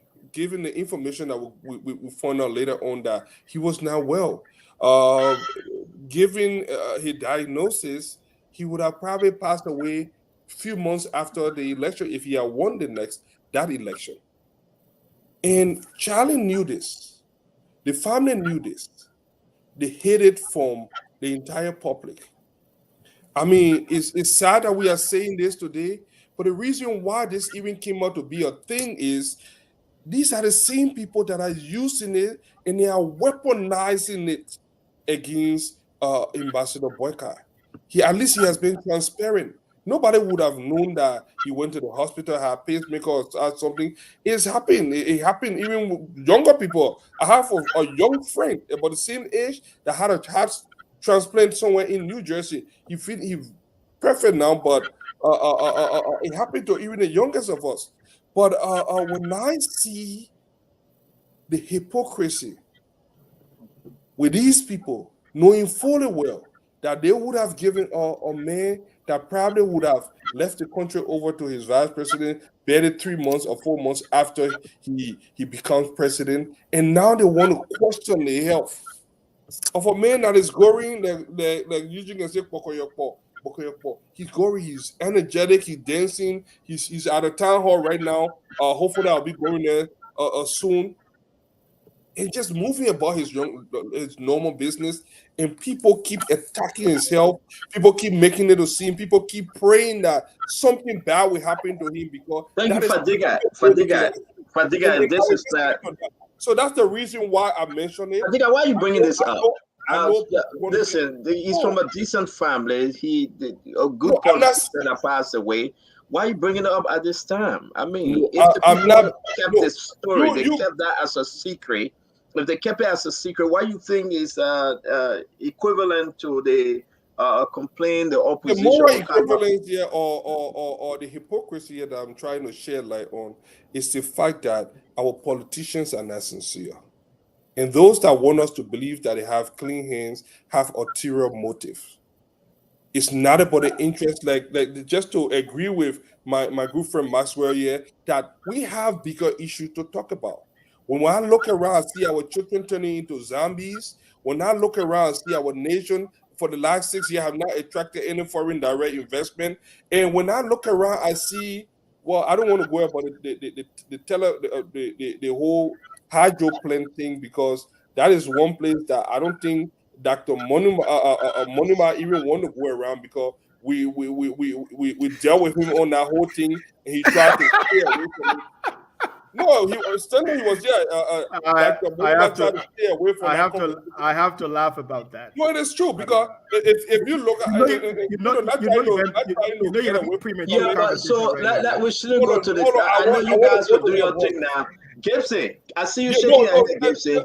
Let me finish. Yeah, I'm shaking my head. If you want to stutter, let me finish. Let me learn because I don't want to leave from here. I think we should be talking about what matters to Liberian people. This Fadiga story here has no bearing on anything. Believe me or not, it has no bearing.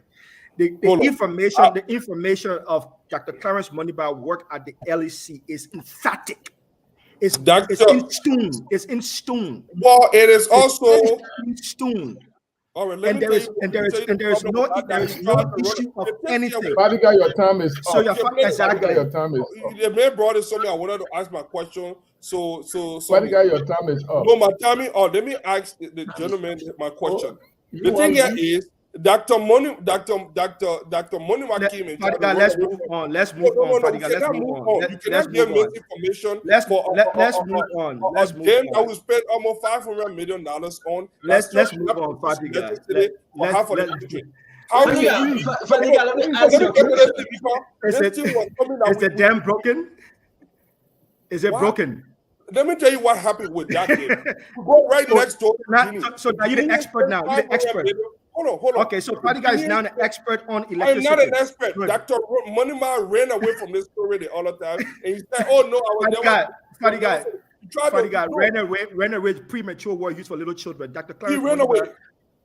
Approached this conversation. He responded to this conversation. What was the response? He said, no, I was no part of it. Oh, hold on 1 minute, Prince. Hold on 1 minute. Guys, hold on 1 minute. Fadiga, can you finish up, please? Let us be talking about GMB bad decision. Let's talk about that. That is the fact. Prince, hold on 1 minute, please. GMB bad decision. Let's talk about that. Let's talk about JMB collaboration with war crime criminal. Let's talk about. All right, Prince, hold on 1 minute. I beg you. I muted you, Prince, because I want us to give Fadiga the chance to finish. We always speak ourselves. Fadiga, can you finish up? Let's talk about it. Let's talk about GMB. Prince, can you please? Prince, you have the criminal. You Prince Maxwell. Fadiga, wait. Prince, please do not interrupt him. You will have your time. Equally so, please. Please. Go ahead, Fadiga. Finish up. Dr. Monima presided over one of the worst deals in Liberia that robbed the Liberian people. Look, prior to the war, our output were producing almost 64 something megawatt. These guys can spend almost close to $500 million, and we cannot even electrify half of Monrovia. Guinea, right next door, the Salika Dam, the Chinese spent $500 million at that Salika Dam. They got 24-hour electricity. Why is it? He talking about, oh yeah, when we negotiated what with the American? Look, that's what they do. They overprice, overspend. When Ambassador Brecker truly said that we squander opportunity, this was part of the opportunity that was squandered. That the Salif administration squandered. How can you spend almost $500 million for something that cannot even generate electricity for half of the country, and Dr. Monima want to take credit for it? Is that so? Is that in Liberia? And we are in the, look. Don't get me started here. Dr. Monima ran away from this story. He tried to backtrack his role in that entire process. The tip is there. You want us, we'll find the tip and we'll play it. He tried to backtrack his role in this whole process. So if you want to take credit for this thing, for a bad deal for Liberia, who in Liberia don't know? The LEC is like Christmas light. We were still looking for electricity. Okay, Fadiga, your time is up. So let me respond. Let me respond to that. I beg you. 1 minute, guys. 1 minute, please. Fadiga, your time is up. Thank you very much. You laid two things. Fadiga, you laid two things here. You talk about a Brunskin situation that his family lied and they kept it on our private conversation. You went after Clarence Moliba. I don't know why you're going after Clarence Moliba. I'm not going after. I'm just stating the fact. It's like the whole thing is pointing to Dr. Moliba. I don't know why, but let me bring in Gibson. I will go to Dr. Richardson and I will keep you for last, Prince, please. I know you're keeping all your points. Gibson, The two issue, yeah, you would take us home, Daniel. You would give us the good night. The two issue here that Fadiga brought up, talk to us about. I don't know why he's squeezing Clarence. Clarence from Lofa County. Have Clarence now become a target to JMB in Lofa County that Fadiga is on ease? It makes it look like it. I think Clarence is getting ground in Lofa. Maybe they are afraid that you will chop away JMB votes. But look, I don't know, Fadiga, the issue of Bronski's death was not I mean, even though you told Stanton behind the scene, but it's not an issue because you just brought up more reason why we should doubt whether JMB should be even in the presidency. Because even Bronski, who was looking healthy to us, younger, and you said he was going to die 3 months after he became president, and then you're talking about JMB. So JMB should be president. Don't go worse in my mouth. Do not put words in my mouth. I'm still alive. I said that. Why you interrupting? Nobody interrupted you. I know you talk for more than 7 minutes, though. No. Yeah, you talk more than 7 minutes. Nobody interrupted you. I'm still alive. Why were you trying to distort my word? Say your own. Can you give me the chance to speak? Charlene knew. Wait. Let me represent you. It says Charlene knew that if Bronski had been elected, he would have died 3 months after his election. That was your words, straightforward. You must have had empirical evidence for that. But you know what is interesting? We are talking about JMB health. And Bronski, who we thought is very healthy, and you believe that he was going to die 3 months after. When will JMB die after he became president? You need to answer the people. But I want to go back to the issue that we were talking about earlier because I want to go home on that. When corruption issues are mentioned in our country, we all should take it very seriously. I will welcome Fadiga and the Fadigas to go to South Africa to investigate. We are all interested in getting the facts so that nobody will be accusing either Bronski or Gonko tomorrow and say because your son is in South Africa, he has been stealing or helping to steal Liberian money. Your investigation will bring out the facts, and whether Bronski's son, not Bronski, whether Comey's son or whoever's son is involved with Raul Seli is stealing, will be able to know. But one thing I can assure all of us, you said Clarence have been talking about fighting corruption. If you got a website, please let us know because we are not seeing anywhere. Councillor Gonglo is the only person who has stated how he will fight corruption. And part of it is investigating people at JMB after the election. Because when Gonglo becomes president, from the president, Ellen Johnson Sirleaf, to JMB, receiving 2.5. So Gonglo going to investigate JMB, that's your plan? Oh yeah, we will. I think I hear that. You know why we will? Because we want to clean up the system. JMB are receiving $2.53 million every year from his office. We don't have any report from that office whether he used it rightly. We're going to investigate that. When he says steal, we're just going to investigate and see where the fact leads us. All public audits that were conducted will be revisited, investigated, and prosecuted when necessary.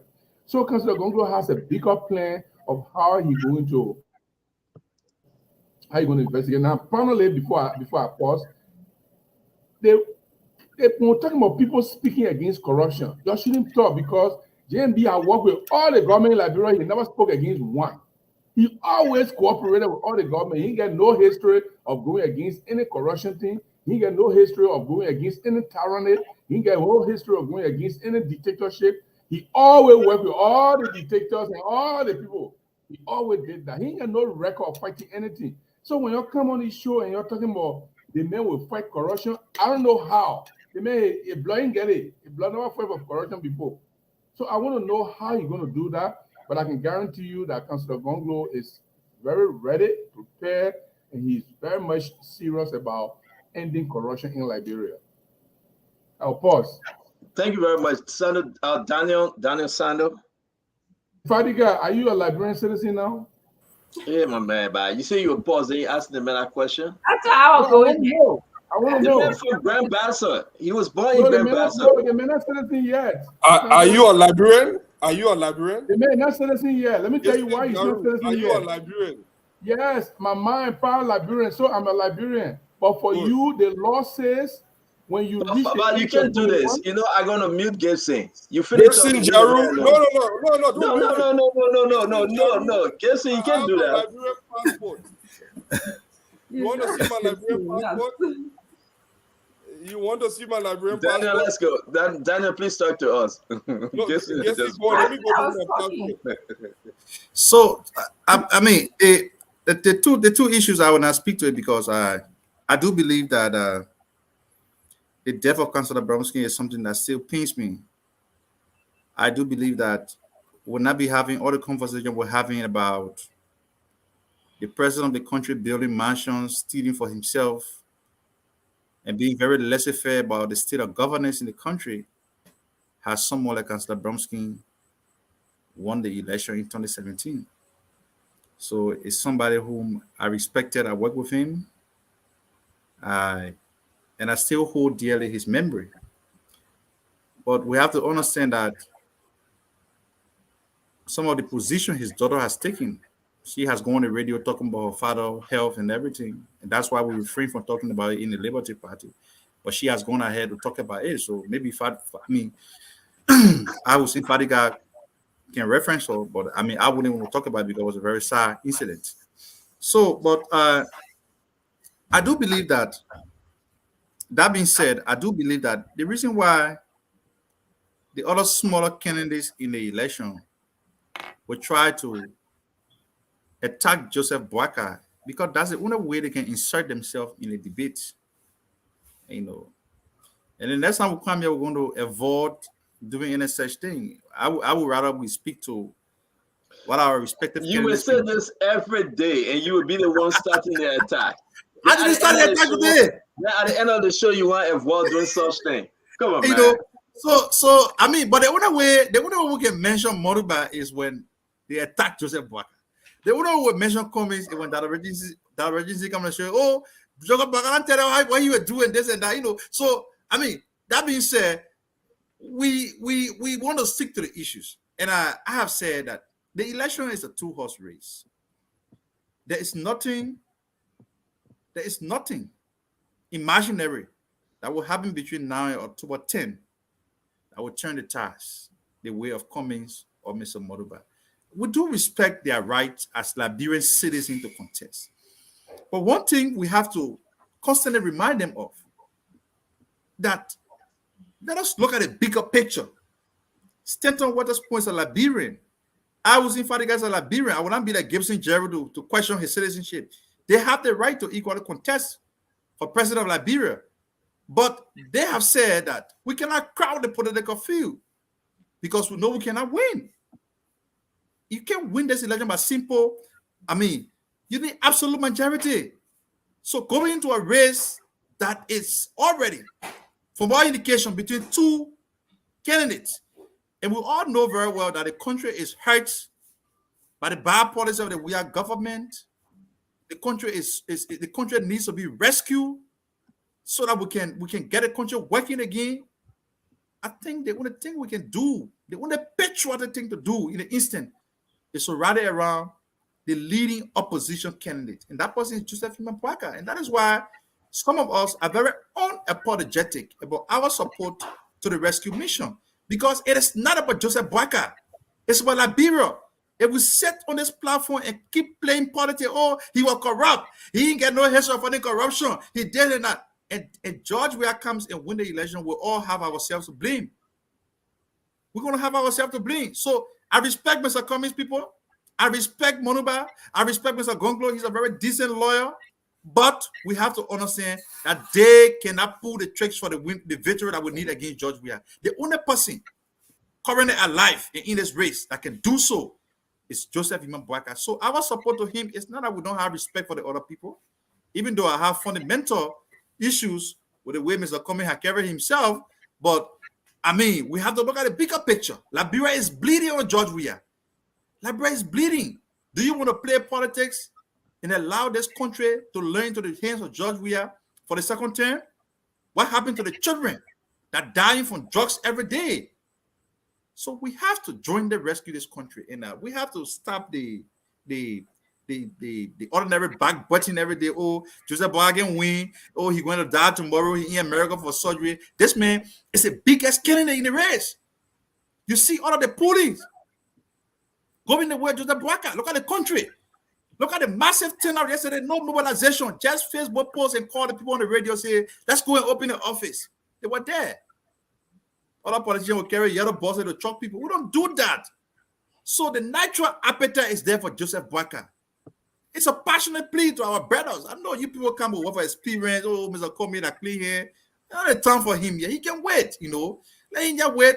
If Joseph Boaken wins the election, the government is big. I know that agency will want to come here to help to take care of some of the children that are traumatized. And, she has work experience in the field of social working. She can come to help. Gibson Drew, a very seasoned journalist, he can do some beautiful writing for the country to really bring the image of the country. And that the Motoba has a very impeccable record from the days of what about Prince? What you got in store for Prince? I said Dada Motoba. He works for Dada Motoba. So they are all going to come on board to help to rescue. What about Fadiga? What you got in store? You going to go to Senegal as ambassador? We can get him direct job. I gotta respond to PSC Jaru. All the people I know all of us gotta come in. Stanton. We gotta go. We gotta go. This thing is not about Joseph Boaken. So guys, I'm driving 3 hours to go to Fargo. We need No, we about to go. Don't run. Yeah, hold on 1 minute.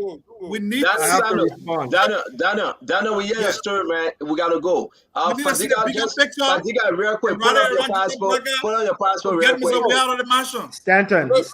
Yeah, Prince, hold on. Fadiga, put on your passport real quick. No, this is I know. I don't have to your passport. The two passports. No, this is my US passport. All right. Thank you. Apologize. Come in. No, there's a reason why. Fatiga, I'm on the floor now. No, not you yet. No, I'm on the floor. No, you cannot take 1 minute. We recognize Prince, man. Let him speak. Could you please mute? Could you please mute? We recognize Prince. Let Prince speak. Let me respond. First and foremost, quickly to the late Councillor Bromskin. Dr. Clarence Boniba, respect the memory of Dr. Councillor Bromskin. He holds Councillor Bromskin in high regard, and he understands fully well the service of Councillor Bromskin to the state of Liberia and how he has handled himself in politics. May his soul rest in peace, and may his memory continue to live on. To Fadiga's position, I don't understand. The party has to replace Fadiga as quickly as possible. Fadiga sat here and told the Liberian people emphatically that the Mount Coffee Dam deal that was negotiated with the United States government, the World Bank, Germany, and Norway was a bad deal. Then he likened that China has a better deal in Sierra Leone. In Guinea. Yeah. So Fadiga is saying that our historical partner is a bad deal for Liberia. That the Americans are a bad deal for us. That Germany is a bad deal for Liberia. The EU is a bad deal for Liberia. The World Bank is a bad deal for Liberia. I think Joseph Boaken has to replace you as quickly as possible, because you just said what Joseph Boaken believes. You just said what the United Party believes, which is absolutely absurd. We believe in the partnership. Dr. Clarence Boniba believes in the partnership of the U.S. government. He believes in the partnership. He believes in the partnership. He believes in the partnership of Germany, and he believes in the partnership of Norway. And he understands fully well that. Praise, hold on 1 minute. Praise, hold on 1 minute. Fadiga, you have your time. Fadiga, you have your time. Let the brother speak. So now we understand the mindset of the Boaken's team, that Boaken, when he becomes president, he's definitely going to sideline the U.S. government's relationship with Liberia. He's going to sideline the EU relationship with Liberia, because his proponents that are coming on international media and local media to address Liberian people are stating emphatically that America is a bad deal for Liberia, that the EU is a bad deal for Liberia. It is just astonishing information coming out of the Boyka's camp for me. What we know, Dr. Moneyby knows, and the Liberian people are fully aware of, is the fact that the US government's deal with Liberia is a good deal. The EU deal with Liberia is a good deal. Anything the EU, Liberia, and Germany and Norway is doing together is a good deal for Liberia because they support and we share in the principle of democracy. We share the same values. So if Fadi got to come in and liken and compare the Chinese project in Sierra Leone to be far better than negotiation for against the US, that's astonishing information. What do you define as a good deal? I'm confused. How do you define a good deal? Astonishing information. New revelation coming out. Guys, so I stand quietly and allow all of you guys to speak. Sorry. It's important to disagree with Prince on that. Even though I define a good deal. I would appreciate if you guys guys, I'm sorry if I'm losing you all.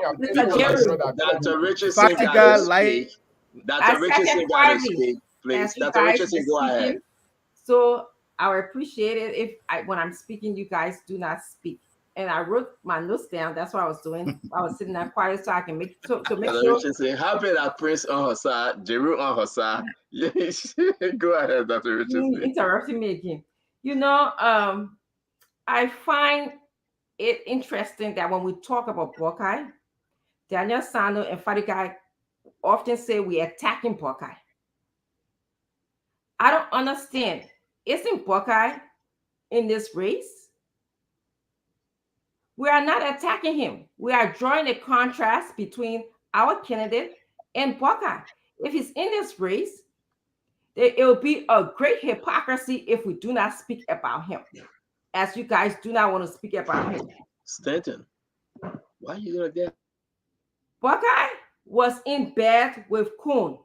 Let me start with that, okay? Before you guys talk about, Mr. Cummings being in bed with Ellen Johnson Sirleaf, a rapper Sirleaf. If you want to speak about that, let's speak about and agree that Buckeye was in bed with Kuhn. Kuhn sat there and passed almost every single budget of we are being on the Ways and Means Committee. Kuhn sat there and even gave himself almost $1 million for a hospital. Committee can pass budget. That he later gave on. But did he speak out against the budget? No. Okay, and this is what worries me about, you guys who support Buckeye. The man Buckeye does not say anything. And y'all don't say anything either. You say something like one person can't pass budget. Did we hear him speak out against anything? No. So when we sit here and say that Mr. Cummings was in bed with Robert Sirleaf, you forget that Buckeye is in bed with Prince Johnson. Prince Johnson, once again, I repeat myself, is on the Magnitsky Act for play. We don't talk about that, okay? When we talk about what Mr. Cummings being in bed with, whoever else you guys mentioned, have you guys mentioned lately? Have you guys mentioned lately that Mr. Buckeye, until recently, was in bed with Benedict Uri? Benedict Uri is on the TRC report as one who was financing arms to come and kill almost 250,000 Liberians and putting many, many, many people on either internal displacement or external displacement. And come in CPP too? Can you stop interrupting the madam, please? You're not going to distract me here, okay? But that's a good question anyway. He was in CPP. So that I'm not going to be bothered by you and Sana. And so when we even speak more about, it was the biggest hypocrisy to me. The biggest hypocrisy, and I wish that you Buckeye supporter could even answer. Buckeye was asked to be by Ellen to be her vice president. He knew, if he knew she had these characters that you guys are describing, he agreed. He agreed at the time. They were friends from CWA. So did her character just pop up while she was in government for 12 years? Is that what you guys are trying to tell me? Or is he a bad judgment of character? If this is that what you guys are trying to tell me?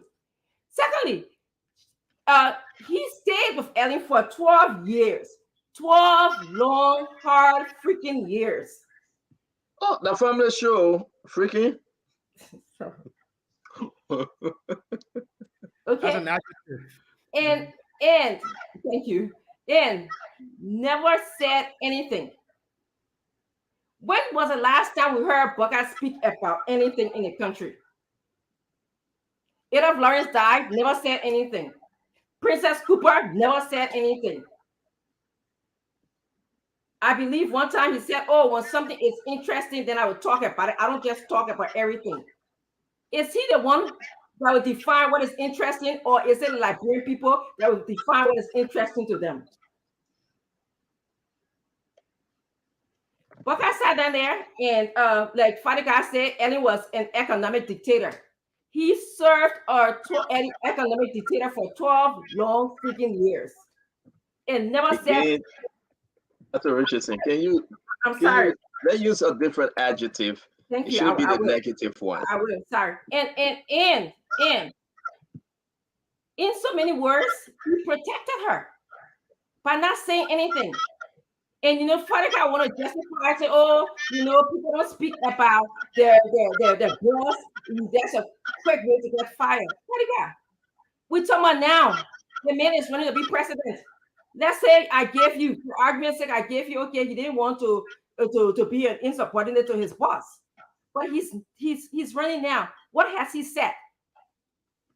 When you ask him about his relationship and how they squander opportunity, he said, oh, Ellen is not my problem. That's what he does. He usually answer. GMP usually was in a plane. We saw pictures of that. And Stanton, if you want to be a nice guy today, you show the picture. Going to Ghana. What do you have to do with me being a nice guy? With Ben and I, Yuri, his daughter, and I don't know who else, to collect reportedly $30 million. He was violating election laws, wasn't he? Do we get foreign agents involved in our elections? Did he not know that? I thought Costa said he refused it again. Did you forget that? I didn't say that he accepted. The mere fact that he was going to go get. Gibson, stop giving information to Dr. Richardson that's not correct, Gibson. Don't do that. The mere fact that he was involved, he sat in a plane and took almost 45 minutes to an hour ride to Ghana. That is maybe unwillingly or willingly. How long it is from Liberia to Ghana? You say 45 minutes? Yes. I took 2 hours and change.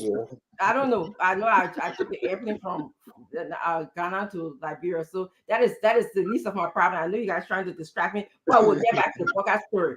Okay, he hasn't even said anything about how the possibility that he could have violated the law. Spend 5 minutes discussing Boaka. Again, talk about comments. No, you spend all the time talking about comments. And what even surprises me, and I want to answer your question, Santana Sanders. Father God started his story and said that, oh, you guys would be even more surprised because there is someone who is associated with the government that is amassing wealth, okay? Associated with we are government. He didn't take the story in that direction. Y'all took the story in the direction of comments and later on going to Dr. Moniba. We are supposed to be stand up, bro, please. Don't blame stand up because you could have stood your ground too. You acting just a buck out here. You're not standing your ground. The CC government are corrupt. I come and say you're not corrupt. So let me just tell you something. I want to just remind you. I want to remind you guys, whenever I'm talking to them, every time I'm going home, I want to remind you guys, Mr. Cummings just said again that he will facilitate. You got 4 more bullet points. 4 more. He will facilitate the War Crimes Court and the Economic Crimes Court. Mr. Cummings has often spoke about how George Weah's government is enriching themselves at the risk of Liberian children, at the risk of Liberian women, at the risk of of Liberians being blamed.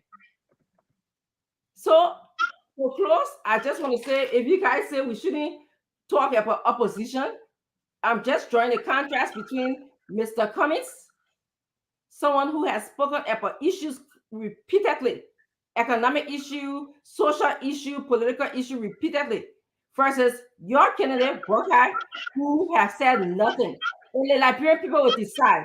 Daniel Sanders, I know you want to say in your speech, you said, the election is already decided, blah, blah, blah.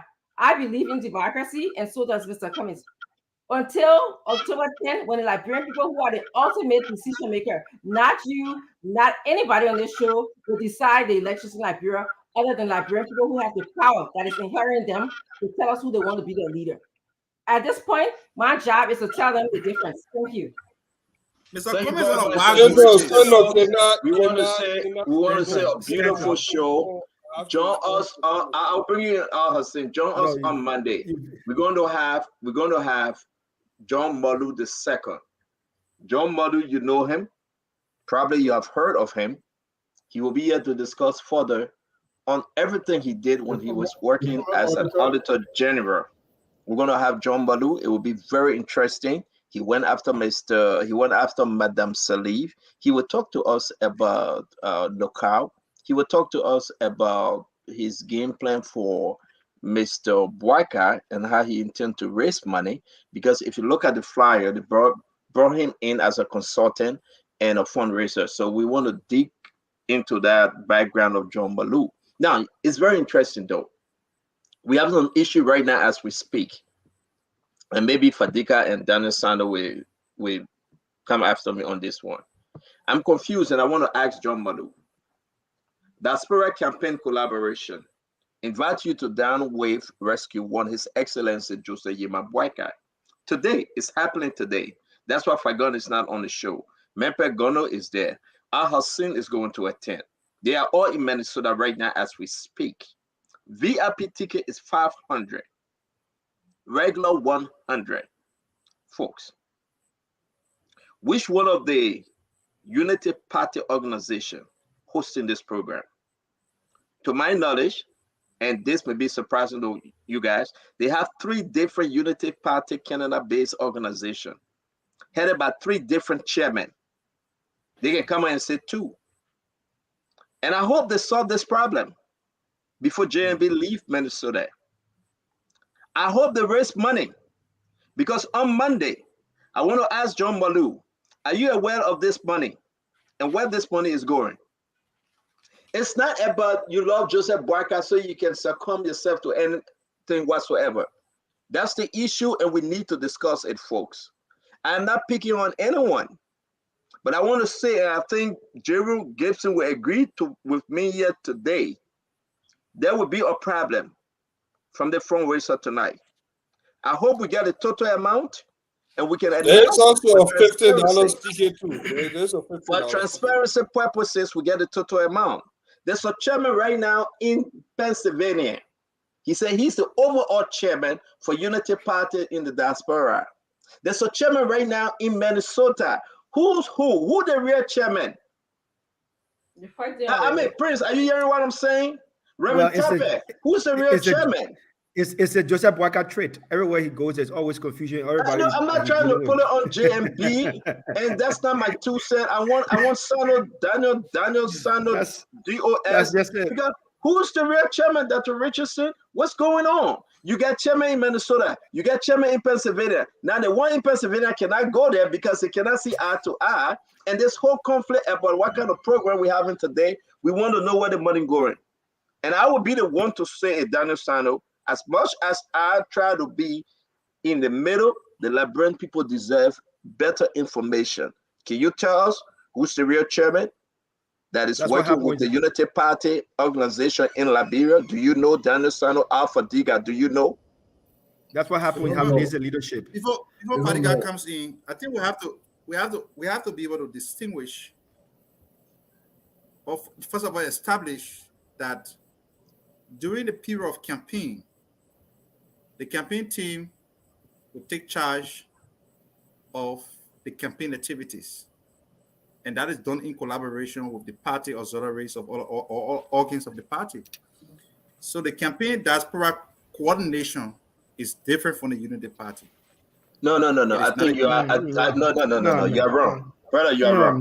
No, Brother, don't do this. You are wrong. Don't quote plausible The reason why I'm deniability bringing this here. up, I want you guys to think about it for Monday. It will be very interesting. I will go into this. There is no plausible deniability here. Prince. Hold on 1 minute. It's not about chapter to say Philadelphia chapter, Minnesota chapter. No. We are talking about the entire Unity Party Canada US base.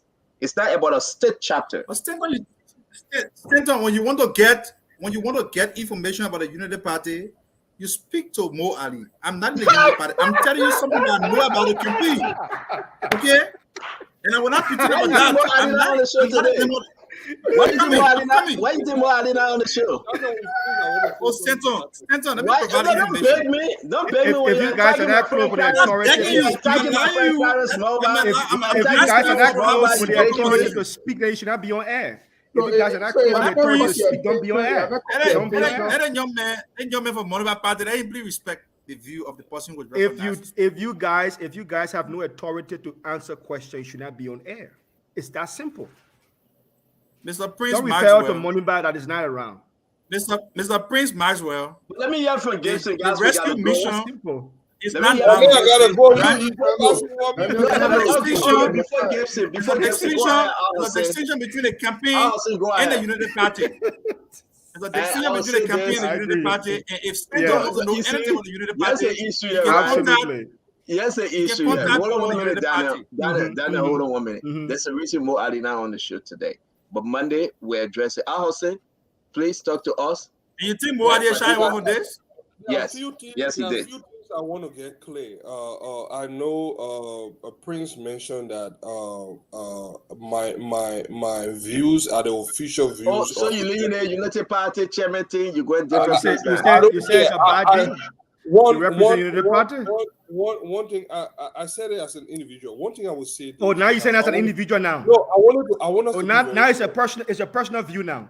It is so my personal view. So you're attacking Dr. Clarence Manima based on your personal unfounded views. Yeah, I'm a radio personality. I'm a public. Could Unity Party don't bring this man on board next time? Because we want people with facts, not objective truth. Let's sit back. It's for Unity Let's Party. sit back. It gets interesting. Just not bring him on next time. Hold on, let me finish. We don't want alternative facts here. We want objective truth. I'm an opinion leader in the library in our community. You guys are not public relation officer. When they ask a question, you can your public opinion. We're talking national sovereign issues here. You can't talk about. Senator Johnson said the two are different. They are diametrically. I don't want to say why Stanton interrupted me because I was answering the question. He started laughing. The campaign is about the party. What you said? We come here. We come here to talk national issues, not personal issues. We have to understand this. Hold on. All right. I keep on this. I said the campaign is different from the party. Exactly. Now we know the official views of the Unity Party as it pertains to the relationship with Liberia and the U.S. government. We know that now.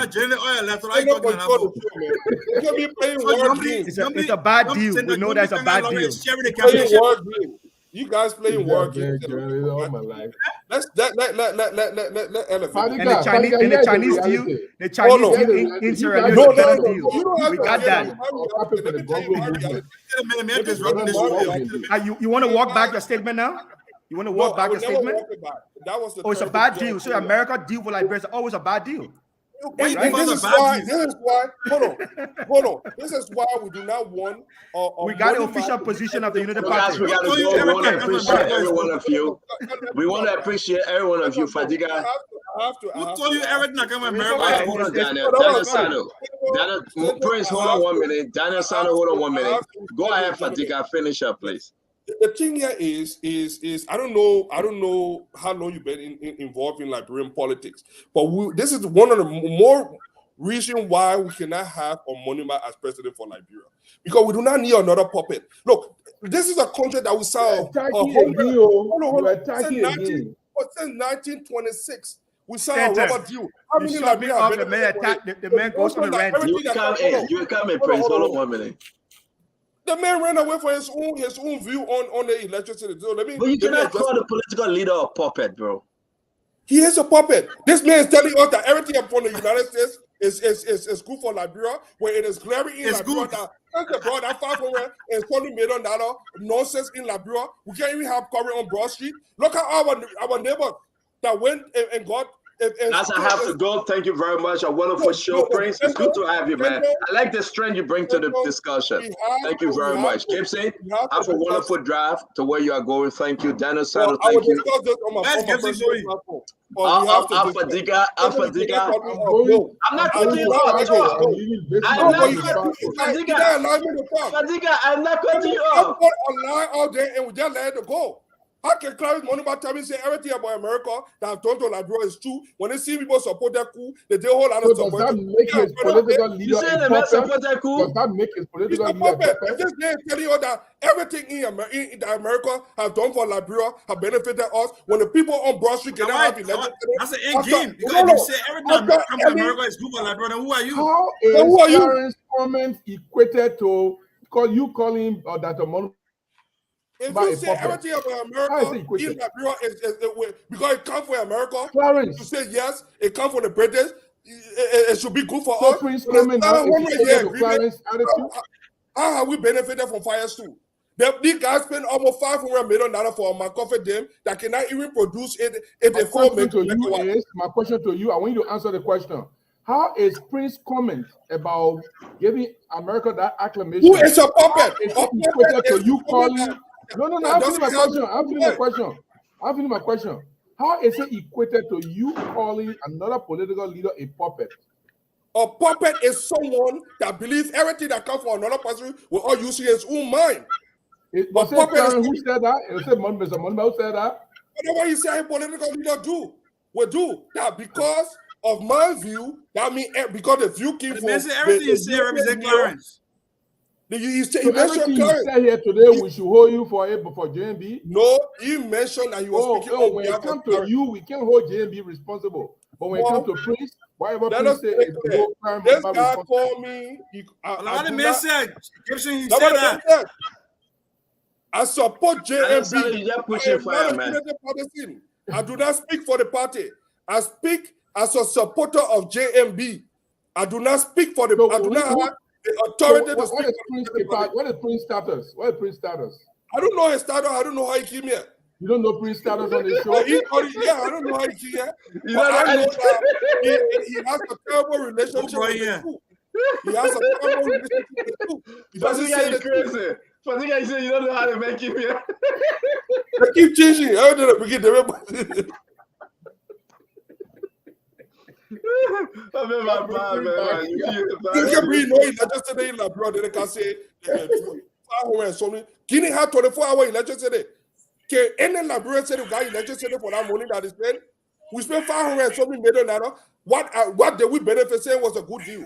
Nobody actually. Oh no, don't bring on Boyka, man. Prince is not here. You scared of Prince going and talking all the things. Yeah, but Prince, can you have them today? I don't know why Clarence Mobile was keeping Prince all alone, bringing all. Gentlemen, no, Dr. Richardson, let's just grade him for a minute. I think he held his ground. Lamieux was more effective. Because if you look at Debbie ran away, Sangara ran away, but Prince really gave me. No, but Prince really put it out there. I like him. How many people Clarence getting a party? We got a last person here, right? It's almost 12 o'clock. I gotta go to bed.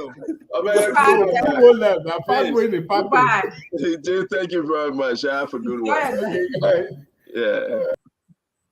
You're bye, man.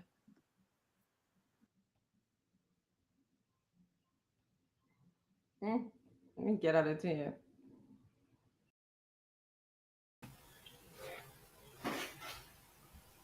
Okay, folks. You were sleeping? Oh, I'll be sleeping. I'm listening to you. I know I gotta go eat. I like this other one that you want us to keep it for Monday. Call them all, put it there for John Baloo. All right. Yeah. All right. Thank you, James. Have a good weekend. Although I'll talk to you tomorrow. Yeah, because I was sleeping there. Yeah, go to bed, man. Thanks a lot. Yeah. All right. All right, folks. See you Monday.